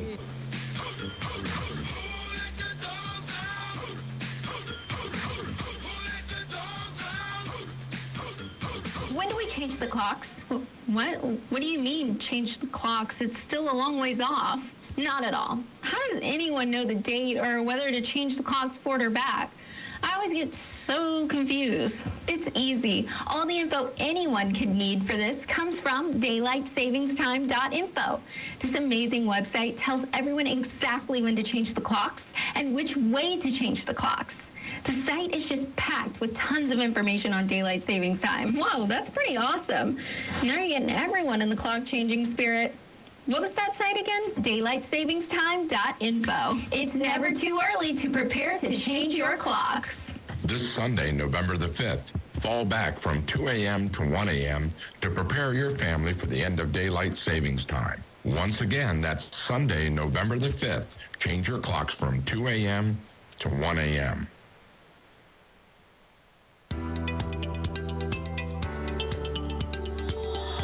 Gary Bauer in Washington, D.C. with your end-of-day report sponsored by American Values. A lot of young Americans who voted for Joe Biden are probably feeling a little buyer's remorse right now, if not betrayal. Biden promised that if he won, he would forgive their student loans. Well, that hasn't happened. Biden promised to jumpstart the economy. Instead, sky-high inflation and interest rates caused by Biden's massive spending are crushing the hopes and dreams of young Americans. Now, as a result of Biden's weak leadership and failed foreign policy, we may be headed for World War III. Those young Americans may find themselves drafted. This is a scary time for many people. But, you know, there were trying times in the years heading up to the American Revolution. It was a scary time in the years headed up to the Civil War. By the time it was over, 600,000 Americans were dead. The first half of the 20th century was scary. The Great Depression caused literal starvation in America. 60 million people died worldwide during World War II. Today, we're so much stronger militarily than we were during any time in the past. Our lives are better by virtually every measurement. Modern technology continues to amaze us. But today, we're suffering from one critical shortage. A shortage that could be a horrendous national failure that might end the country. Throughout our history, the overwhelming majority of Americans believed in God. They believed the Bible was his inerrant word and that America existed because God willed it to be a shining city upon a hill. That got us through those tough times. We don't have that today. If we don't rediscover those truths soon, history will write America's obituary sooner than anyone imagined. This is Gary Bauer signing off from Washington, D.C. To support our work in American Values, visit GaryBauer.com.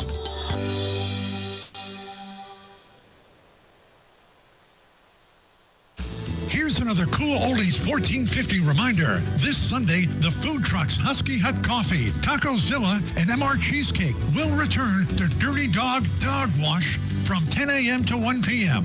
Also on Sunday, there's going to be a Veterans Day celebration at Trinity United Church of Christ in Thurmont beginning at 10 a.m. with music by the Solid Ground Band at 10:15. Service and guest speaker, Chaplain Colonel Jeffrey Dull, retired, United States Air Force. Finally, on Sunday, you are invited to the Green Spring free concert, The Art of the Harp, at St. Paul's Evangelical Lutheran Church at Unica at 2 p.m. To learn about these great events and a lot more, just go online to WTHUradio.com. Remember, at Cool Oldies 1450, we care about our community and about you. Hawkins Landscaping, locally owned and operated, winner 8 years in a row for the best of the best in Frederick County. Hawkins Landscaping is number one with an array of full landscape site design, lawn maintenance, hardscaping, lighting, drainage, and more. Let our professionally trained staff of certified landscapers transform your landscape from a dream to reality. From the design through construction and into maintenance, Hawkins Landscaping specializes in elegant and inviting outdoor environments. If you are looking to create, upgrade, or revitalize your landscape, call Hawkins Landscaping today at 301-898-3615. That's 301-898-3615. Hawkins Landscaping. When you deserve the best, get the best.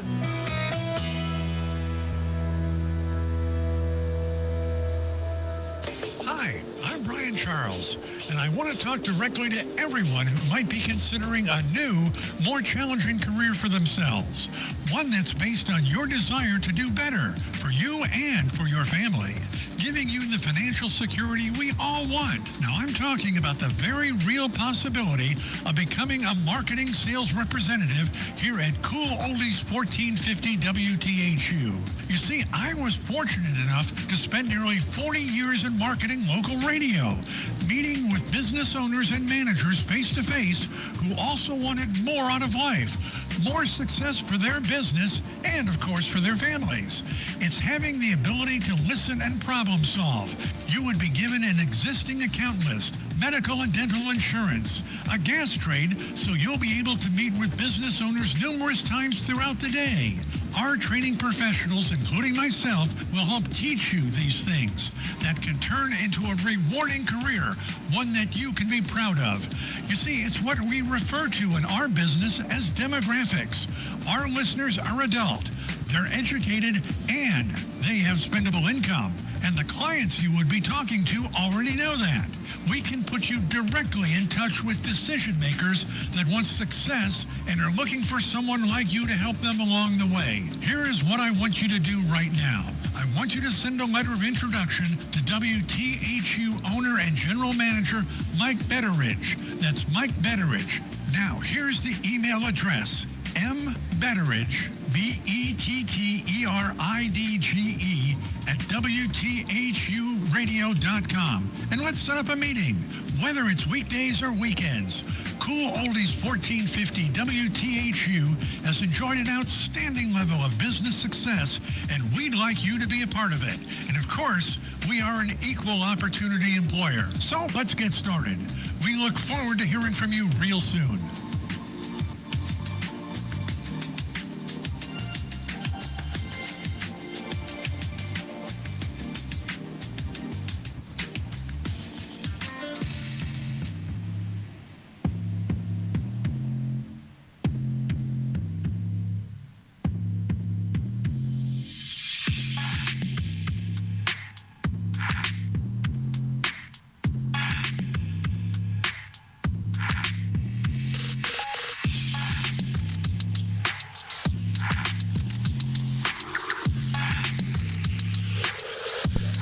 Walkersville on top of Poolsville, 49-0 at halftime as we're getting close to the second half on Cool Oldies 1450. Ryan Pierce with Coach Rick Little. Coach, some out-of-town scores. What do we have right now? Frederick County running away with things here tonight. Oakdale 50, North Hagerstown 6. Middletown over Francis Scott Key 28-6. Urbana leads Watkins Mill 40-0.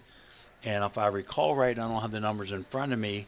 Last night, Linganore won big. Catoctin with an upset. Catoctin's score was 33-12. Yeah, so good weekend so far for Frederick County High School football teams.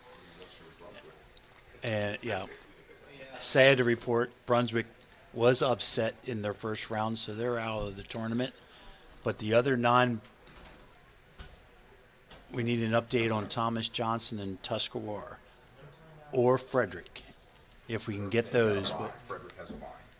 Frederick had a bye. They were in a 7-team bracket. You're exactly right. So here at Walkersville, 49-0. Lions lead the Falcons. We'll take one more break, be back for the second half of action on Cool Oldies 1450.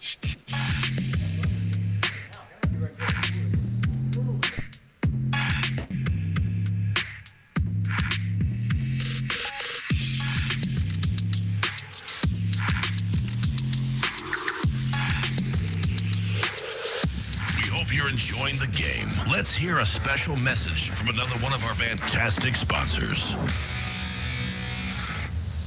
2 a.m. this Sunday, we're going back in time. Way back in time. No, just an hour when you go to bed Saturday night. The Time Machine. Here's another Cool Oldies 1450 reminder. The Thurmont Food Bank, located on Old Frederick Road in the Old Town Office Building near the Hunting Creek Bridge, opens Tuesdays from 5 to 7 p.m. and Fridays from 4 to 6 p.m.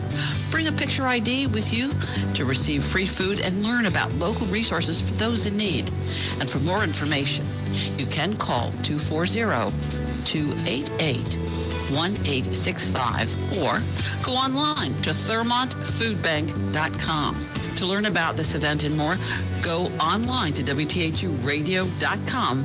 At Cool Oldies 1450, we care about our community and you.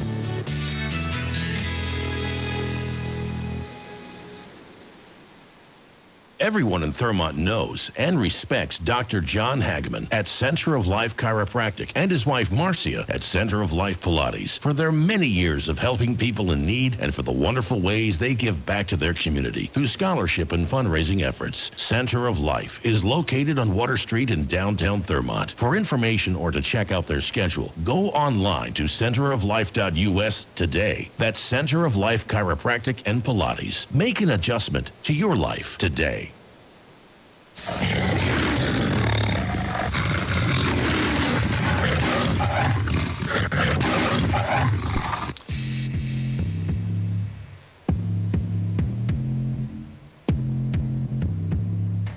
It's the first round of the Class 2A postseason. Walkersville leading Poolsville 49-0 as we start the second half. Ryan Pierce alongside me, Coach Rick Little. Coach, a dominated first half, to say the least, from Walkersville. 4 rushing touchdowns. I think the part, though, their team's going to be happy about is 2 passing touchdowns and a special teams touchdown. Well, and I'll go one step further. The offensive line play. Yes. You know, key, I'm sure things were questioned and challenged this past week after the Middletown game, where Middletown really kind of handled the line of scrimmage and, shut down the Walkersville run game for the most part. I believe those offensive linemen were probably challenged this week, and they have risen to the occasion for sure. Logan Reese to kick it as the Falcons will start the second half of the ball. Back to return is Sam Lewis and Julian King. It's a deep kick. Lewis drops back and catches at the 5 as he races forward to the 20, tries to cut to the sideline, and he is tackled by number 20, Devin Clark, as he angled towards the sideline at about the 23, and that is where Poolsville takes over to start the second half. And they're asking for the clock to run because now we're in the mercy rule situation. And it should only stop for referees called timeouts or team called timeouts. Poolsville's got a young team, 3-4 seniors in the rotation. Looking like it's the end of the road for them, but of course you want to end the year on a positive note with this much youth. Yeah, and we talk about situations like in the first half, just win one play, get a first down. And if you're coached 2 play, just do something positive, try to end this game in a positive note, even if it's such as, hey, in the second half we played 0-0 or 7-7 with Walkersville. Coach Tupa in his first year as head coach has a young group he can work with and mold for next season. As Schefter hands off to the back and he breaks into the backfield, it's Watterson. A positive pickup and a flag comes down at the end as he went up to the 31-yard line before finally being tackled. It looks like, I think, number 15, Jackson Mazoko made the play, and he might have picked up a penalty. Yeah.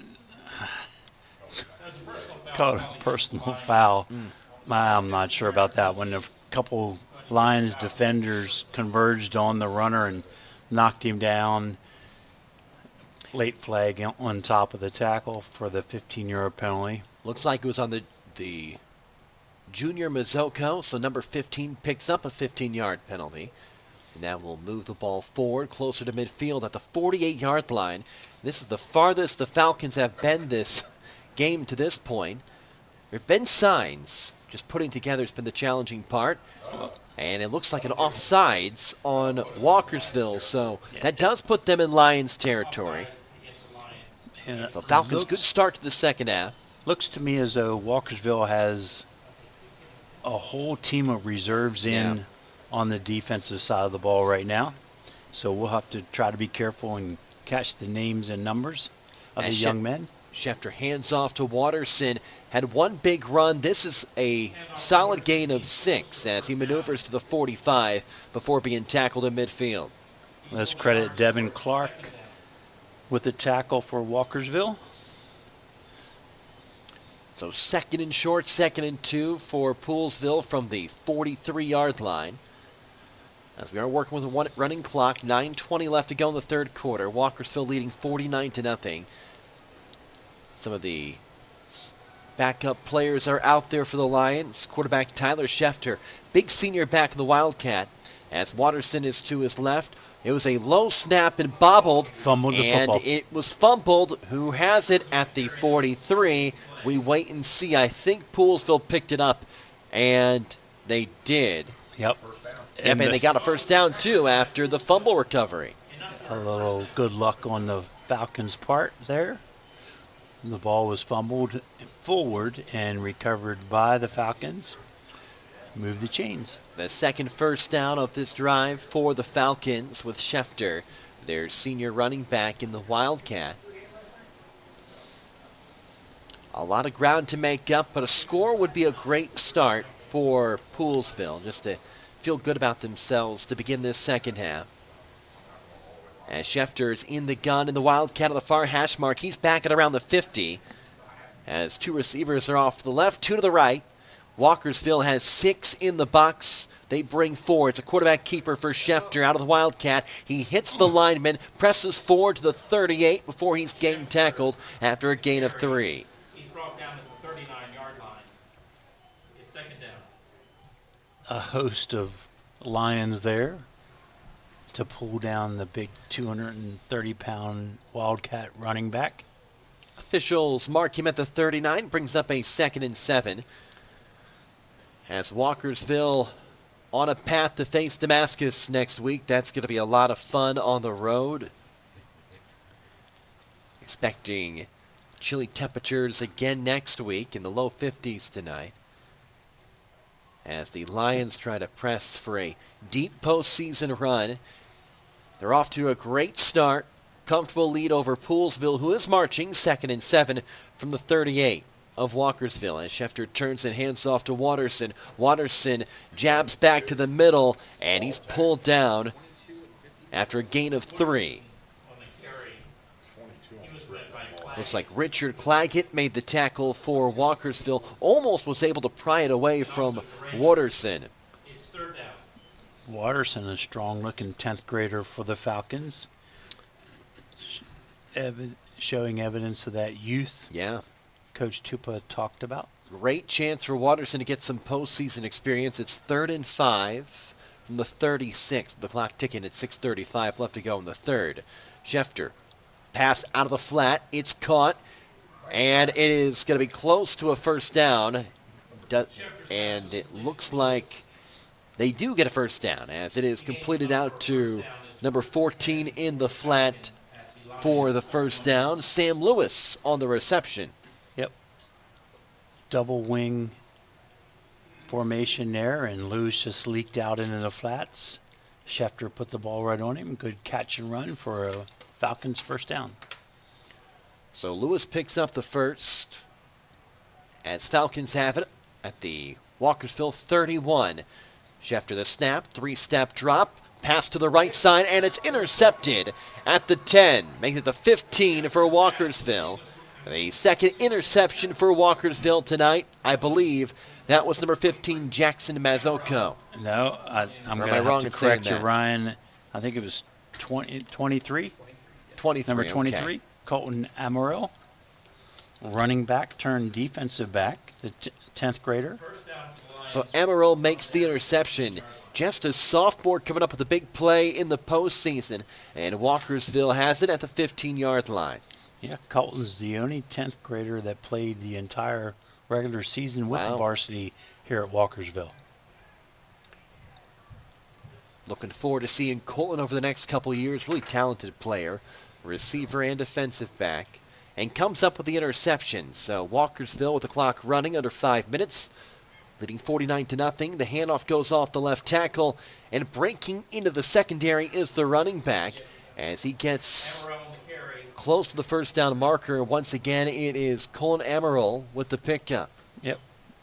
Colton moving to running back on the offensive side of the ball. He shows good quickness and explosiveness out of the backfield. He gained 7. And it is a short second down for Walkersville as Gavin Hughes is playing quarterback. We saw Brad Dawson go off the field earlier. I see him, I think, on the sideline. Tall number 8 for right here in Walkersville, front of us with yes. no helmet. Yeah. He took a big hit from Tyler Schefter. This one is a handoff up the middle. Bouncing to the outside is the back. He is tackled after a gain of maybe 2, and it will bring a short 3rd and 1. Nice play there by Seth Lamar for the Falcons to hold him to a short gain, setting up his 3rd and short. Damian Grant, I believe, was in the backfield there. We're trying to make sure we get our numbers right with a lot of reserves out there for Walkersville. I thought I saw number 33 Grant. Could be wrong. Yeah, he might be in there at fullback. You're exactly right, Ryan. The turn, the handoff. This does go to Grant, and he races into the secondary. Picks up at least 15 all the way to the 39-yard line. That's Colton out of the tailback position. So that's Amarillo, number 23. Grant, number 33, was also back there. Amarillo gets the carry. Good carry by the sophomore. Looks good. Yeah, explosive through that line of scrimmage. Good lead block by number 33, Damian Grant. 10th grader, a JV call up here for the playoff run. So 1st and 10, a fresh set of downs for Walkersville at their own 40. 2:40 and counting left to go in the 3rd. Lions up 49-0. 7 first half touchdowns, 4 on the ground, 2 through the air, 1 through special teams. Hughes turns and hands off to the fullback, who presses forward. May have picked up 3 that time. It was number 33, Damian Grant. See, kind of watching the Walkersville sidelines. Picked up Dawson here without his helmet, so I think he's done for the night. And then some of the other players are now taking on the role of coach. They have the headphones on, communicating with the coaches upstairs. Looks like maybe Darius Eubank has got the mic on. Along with A.K. Whitby. The turn, the handoff, and another big gain into Poolsville territory all the way to the 43. That was Amarillo on the carry, and he moves the chains, a pickup of 17. Boy, he gets through that line of scrimmage quickly, doesn't he, Ryan? I think he's been taking some notes from his teammate DeMarcus Ross. He's got some good guys to learn from. See Amarillo for the next couple seasons. An interception and some big runs here in the third quarter.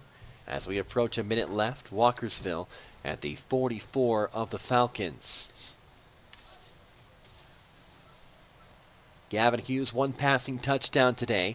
I formation with Amarillo at the top. Damian Grant also on the field. The turn, the fake, and the handoff goes to the fullback. That time, the Falcons ready as they make a tackle at the line of scrimmage. And a late flag comes out in the offensive backfield, right around midfield. Is that unsportsmanlike conduct? Yeah, that goes against the Lions, and they'll march back into their own territory. Couldn't quite tell what was happening. It looked like the official may have been pointing. I don't want to make an assumption, get anybody in trouble, but either way, it is a 15-yard penalty on Walkersville. Brings up a long 2nd and 25. Yeah, potentially the final play of the quarter. Player interaction behind the play, and the referee taking control of the game, put the flag on it. We have reached the end of the third quarter with the running clock. Walkersville 49, Poolesville looking to get on the board here as we get to the fourth on Cool Oldies 1450.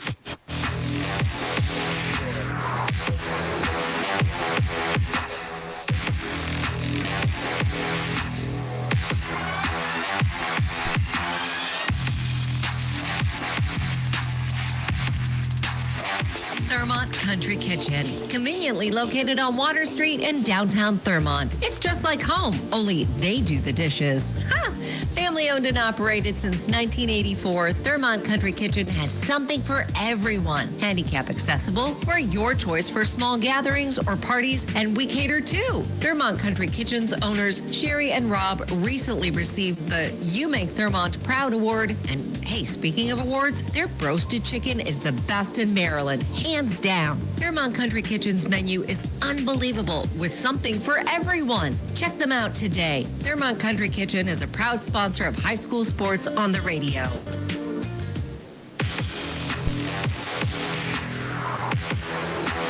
Welcome back to Cool Oldies 1450. Big thanks to our sponsors today, Center of Life Chiropractic, Kelco Plumbing, Thurmont American Legion Post 168, and Thurmont Country Kitchen. We really appreciate their support. Ryan Pierce with me is Coach Rick Little. Coach, it seems like we got maybe one score update since the last time we broke. I believe Middletown put on another touchdown. It's now Middletown 34, Francis Scott Keys 6. So, again, the Knights comfortably ahead there over the Francis Scott Key Eagles. Ditto here for the Lions, and all the way out into Falcons territory to the 35 is Amarillo again, the sophomore showing off his wheels as he blitzed to the outside of the near sideline and made it to the 30, looks like 6-yard line before being knocked out of bounds. Big Owen Carlson, 6'1", 222, offensive guard, pulled and was leading down in front of that play. Colton Amarillo, 5'9", 175 pounds of pure speed. The sophomore plays defensive back, had an interception in the third, and now a couple big runs as he's making the most out of his time. Now it's 3rd and 4 because the Lions were so far away from the first down. They still have 4 yards to go. They need to reach the 32. They're at the 36. The turn, the handoff to Amarillo, up the middle. He's got it into the secondary. Hit first by number 14, Sam Lewis, as he pulls Lewis forward down to the 23. Lewis may have been helped out by a couple of players in that secondary. Amarillo looks good. He's getting clean into the second level. That offensive line, this group that Coach Bowles has in, looks like maybe John Evans is still in there at center, but there's different guards and tackles, and they get the job done, give Colton a little running room almost every snap. Hughes, the quarterback, already one passing touchdown today, comes out in the I formation with Amarillo at the top. And Damian Grant in front of him. The turn, the handoff to Grant, the fullback, tried to bounce off the left tackle, and he's pulled down. Actually, Ryan, that might be it's 16, number okay. 32, LaRon Greenlay, in there at fullback for the Lions right now. Well, Greenlay comes in. I thought it was Grant at first, but Greenlay is in. That 2 and 3 is hard to decipher sometimes, but I do believe that was LaRon there. 23, 33, 32. Yeah, I appreciate you helping me out there, Coach. Yeah, Greenlay picking up a couple yards. It brings up a 2nd and 8 from the 21-yard line. Under 10 minutes left to go. Running clock with the Lions leading 49-0. That was the halftime score. We've seen some reserves come out for Walkersville as they're on the near hash mark at the 22. They're on track to play Damascus next week in round 2 as they try to finish off with a healthy, clean sheet here in this first round matchup. That time, Amaral kept it off the left guard. He falls forward to the 15, about 2 yards short, and brings up a 3rd and 2 inside the 20 of Poolesville.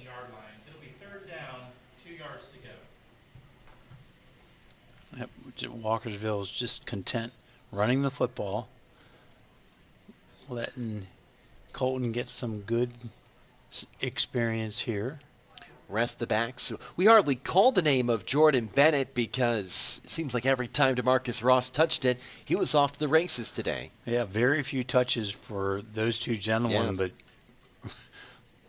both of them very successful runs. Ross, 3 touchdowns. Bennett, 2. One was on special teams. A pitch out to Amaral. He's trying to get on the board himself at the 10. Cuts back at the 5. Has enough for the first down.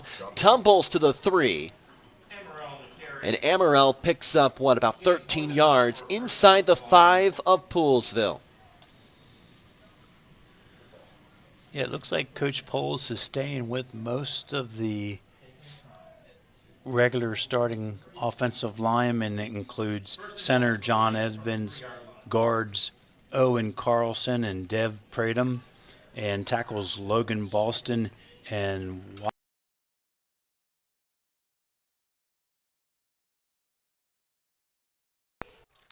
Walkersville inside the 5. Amaral at the top. And it goes to Greenlay instead, and he's tackled after maybe getting back to the line of scrimmage. So Greenlay gets back to the line. Good defense there from Poolesville. And, Coach, you were mentioning it.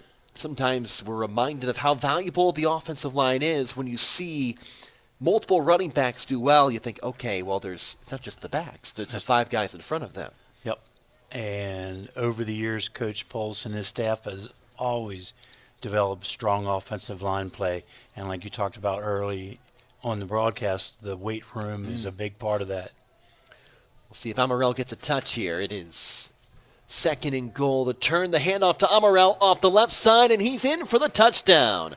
Amaral, the sophomore, is on the board. That's the 5th rushing touchdown today for Walkersville. They extend their lead to 55-0.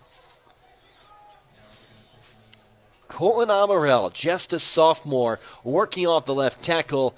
A great crease created for him as he walked into the end zone. Looks like Coach Poles is just got to take a knee here on the extra point versus adding more points on the scoreboard. So Gavin Hughes will take a knee with Walkersville up 55. You work our way towards the end of this one. An exclamation point as Amaral runs it in off the left side. Logan Reese was perfect today, and looks like he'll remain perfect. He is, early in the season, maybe not quite in sync with his holder or whatever, but they clearly have had a great season and great development by Logan Reese. And again, not only his extra points, but his kickoffs. Whether he's squibbing the ball or kicking it deep, he's clearly put in the work this season. Well, Coach, Walkersville had that tough loss last week to Middletown. They put that behind them, came out obviously as a team very focused on this one. Of course, you're going to be for the postseason, but it seemed like from the get-go they were ready to roll. Well, and one thing you kind of had to worry about a little bit is they had played Poolesville 8 weeks ago, and it was a 51-0 win here at home for the Lions. So, as kids tend to do sometimes, it's like, we're playing Poolesville. But no, they clearly were focused coming into tonight's game. Poolesville coming off a positive win. They've been solid the past 2 weeks. Their opponents had been only averaging 14 points over the past 2 weeks, but obviously today Walkersville figured it out with 55. Stanton returned the ball up to near the 30. They mark him, I believe, the 27. That's where Poolesville takes over. Clock still ticking. Running clock, 4:20 left to go in the fourth, with Walkersville the comfortable lead.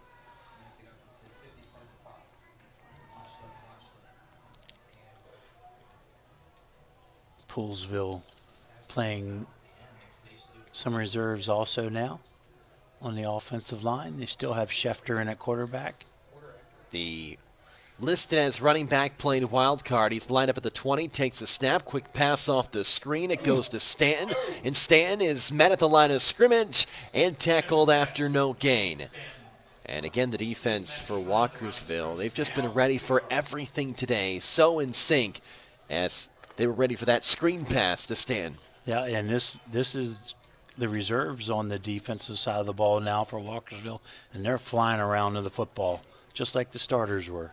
We'll probably get about maybe 4 or 5 more plays with the running clock as Poolesville's season is coming to a close here. Schefter, the quarterback, on 2nd and 12. Got it back to his right. A pair of receivers split either side. At the snap, it's a good one. Schefter rolls left. Looking left, keeps it himself, runs towards the sideline, is tackled at the 30. He's close to a first down, picked up maybe 7 or 8. It's going to be a little farther than I thought originally, as it'll be a pickup of 7 and a 3rd and 6 coming up from the 30. Flores bumped him out of bounds over there on the far side in front of the Poolesville bench.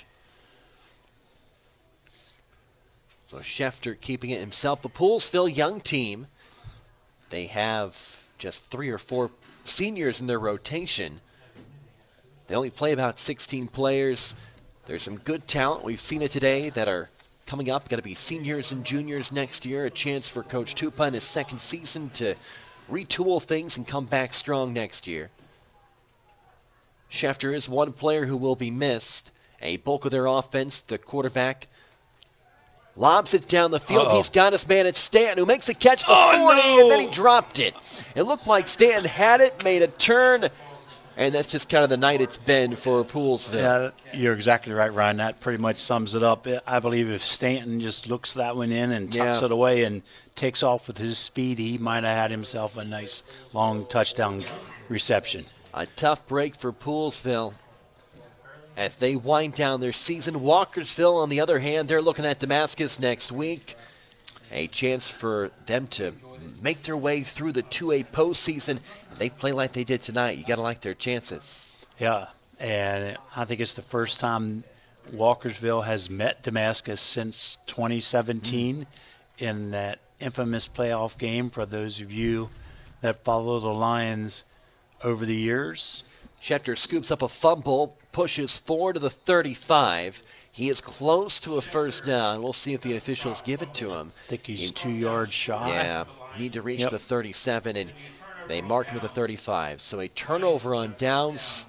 The clock is rolling at 1 minute. We'll likely only get one more play here, if that. As Walkersville's going to come out with a first-round victory, 55-0. Just an all-around complete performance when you have passing touchdowns, rushing touchdowns, and special team touchdowns. That's a interceptions on defense. That's true. A lot of sacks. Just Walkersville clearly came into this game focused and ready to play. We're not looking past Poolesville to the big Damascus matchup next weekend, but they have earned the right to go to Damascus and continue the playoff run. The players will shake hands. That wraps it up. Walkersville's moving on to round 2 as they win 55-0 over Poolesville. 49 first-half points, and they came out strong from the opening kick, scoring 3 touchdowns in about 5 or 6 minutes to start, and they were in complete control. Yeah, just poured it on with 42 total points in the first quarter, and then coasted to victory, a solid defensive performance. We'll take one more break. We'll come back and wrap it up. Again, the final score, Walkersville 55, Poolesville 0 on Cool Oldies 1450.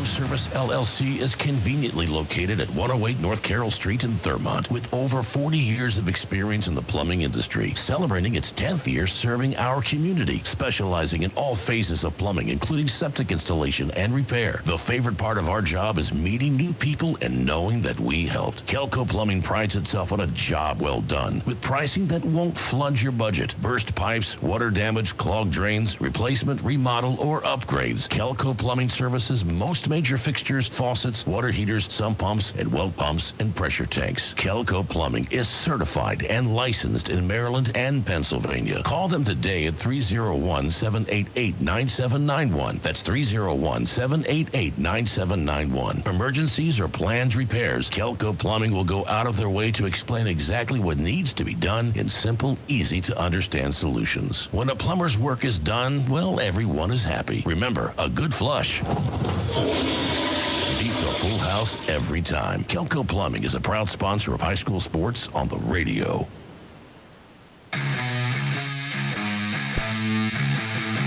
Wrap it up on Cool Oldies 1450. Walkersville wins 55-0 against Poolesville. Never really in doubt after those first couple of minutes, Coach. And it was one of those games that's a little bit, I guess you could almost say, uncomfortable in terms of the momentum because Walkersville would score so quickly. It seemed like Poolesville just never could catch their footing. And before you knew it, it was 28-0. Yeah, and when you're the underdog and your opponent takes the first kickoff, I'm sorry, I'm kind of watching the players and now they gather off the field. But anyway, take the opening kickoff and in 3 plays in for a score. And then get the ball back after a 3 and out, or actually it was a fumble right away. In 1 play, another touchdown, boom. The wheels are coming off the cart. And, against a team like Walkersville, you're just stacking the bricks up too quick. And if you're Poolesville, who had already lost to Walkersville 51-0, your confidence is about done right away. So you're exactly right, Ryan. There's almost no way to right that ship once it starts to go that direction. Falcons, young team, they'll learn from this. For Walkersville, you go to the next round against Damascus. I mean, a lot to like from this big win, of course, but what are you carrying from this, Coach, into next week? Well, I like the balance that Walkersville has developed with Gavin Hughes and Brad Dawson, that quarterback, throwing the football. We know what kind of running game they're going to have at you, but if Damascus watches the tape of the Middletown game, and I keep referring back to that, Middletown clearly had an answer. So Walkersville has to be prepared to counteract that with either a different blocking scheme or throw the football a little bit more. But I think that was lessons learned last week against Middletown will help Walkersville in this playoff run against a strong Damascus team. You talk about conditioning and stuff like that. They do here at Walkersville. Well, they also do that at Damascus. That's what makes Damascus so strong. Their program so consistent over the years is their conditioning in their weight program. Their football players are ready for football season. I'm looking forward to the matchup already. I mean, as soon as I saw the brackets, I'm thinking, wow, this is going to be a lot of fun if Walkersville goes down to Damascus. So I'm looking forward to it already. It'd be nice for the Lions if DeMarcus Ross can score 3 touchdowns again. A very impressive performance from him. Well, if you look back over the history of the matchups, they have been always very low scoring between Damascus and Walkersville. Even way back in 1990s, Walkersville played Damascus in the state final, of which I was lucky to be a part of, and it was a 12-7 game. So, if Walkersville scores 3 touchdowns off the feet of Ross, it's a good night for Walkersville football. Absolutely. Well, we're looking forward to it. That's going to be round 2, Damascus against Walkersville tonight. In the opening round, the Lions beat the Falcons from Poolesville 55-0. A massive first half from Walkersville, where they scored 49 points. For Coach Rick Little, I'm Brian Pierce. Great to have you with us tonight. Looking forward to talking with you throughout this postseason run. Again, the final, Walkersville 55, Poolesville 0. This has been high school playoff football on Cool Oldies 1450. Good night, all. Don't worry, if you can't make it to the game or miss the broadcast, all of our high school sports games are archived and available online at WTHUradio.com in our audio vault.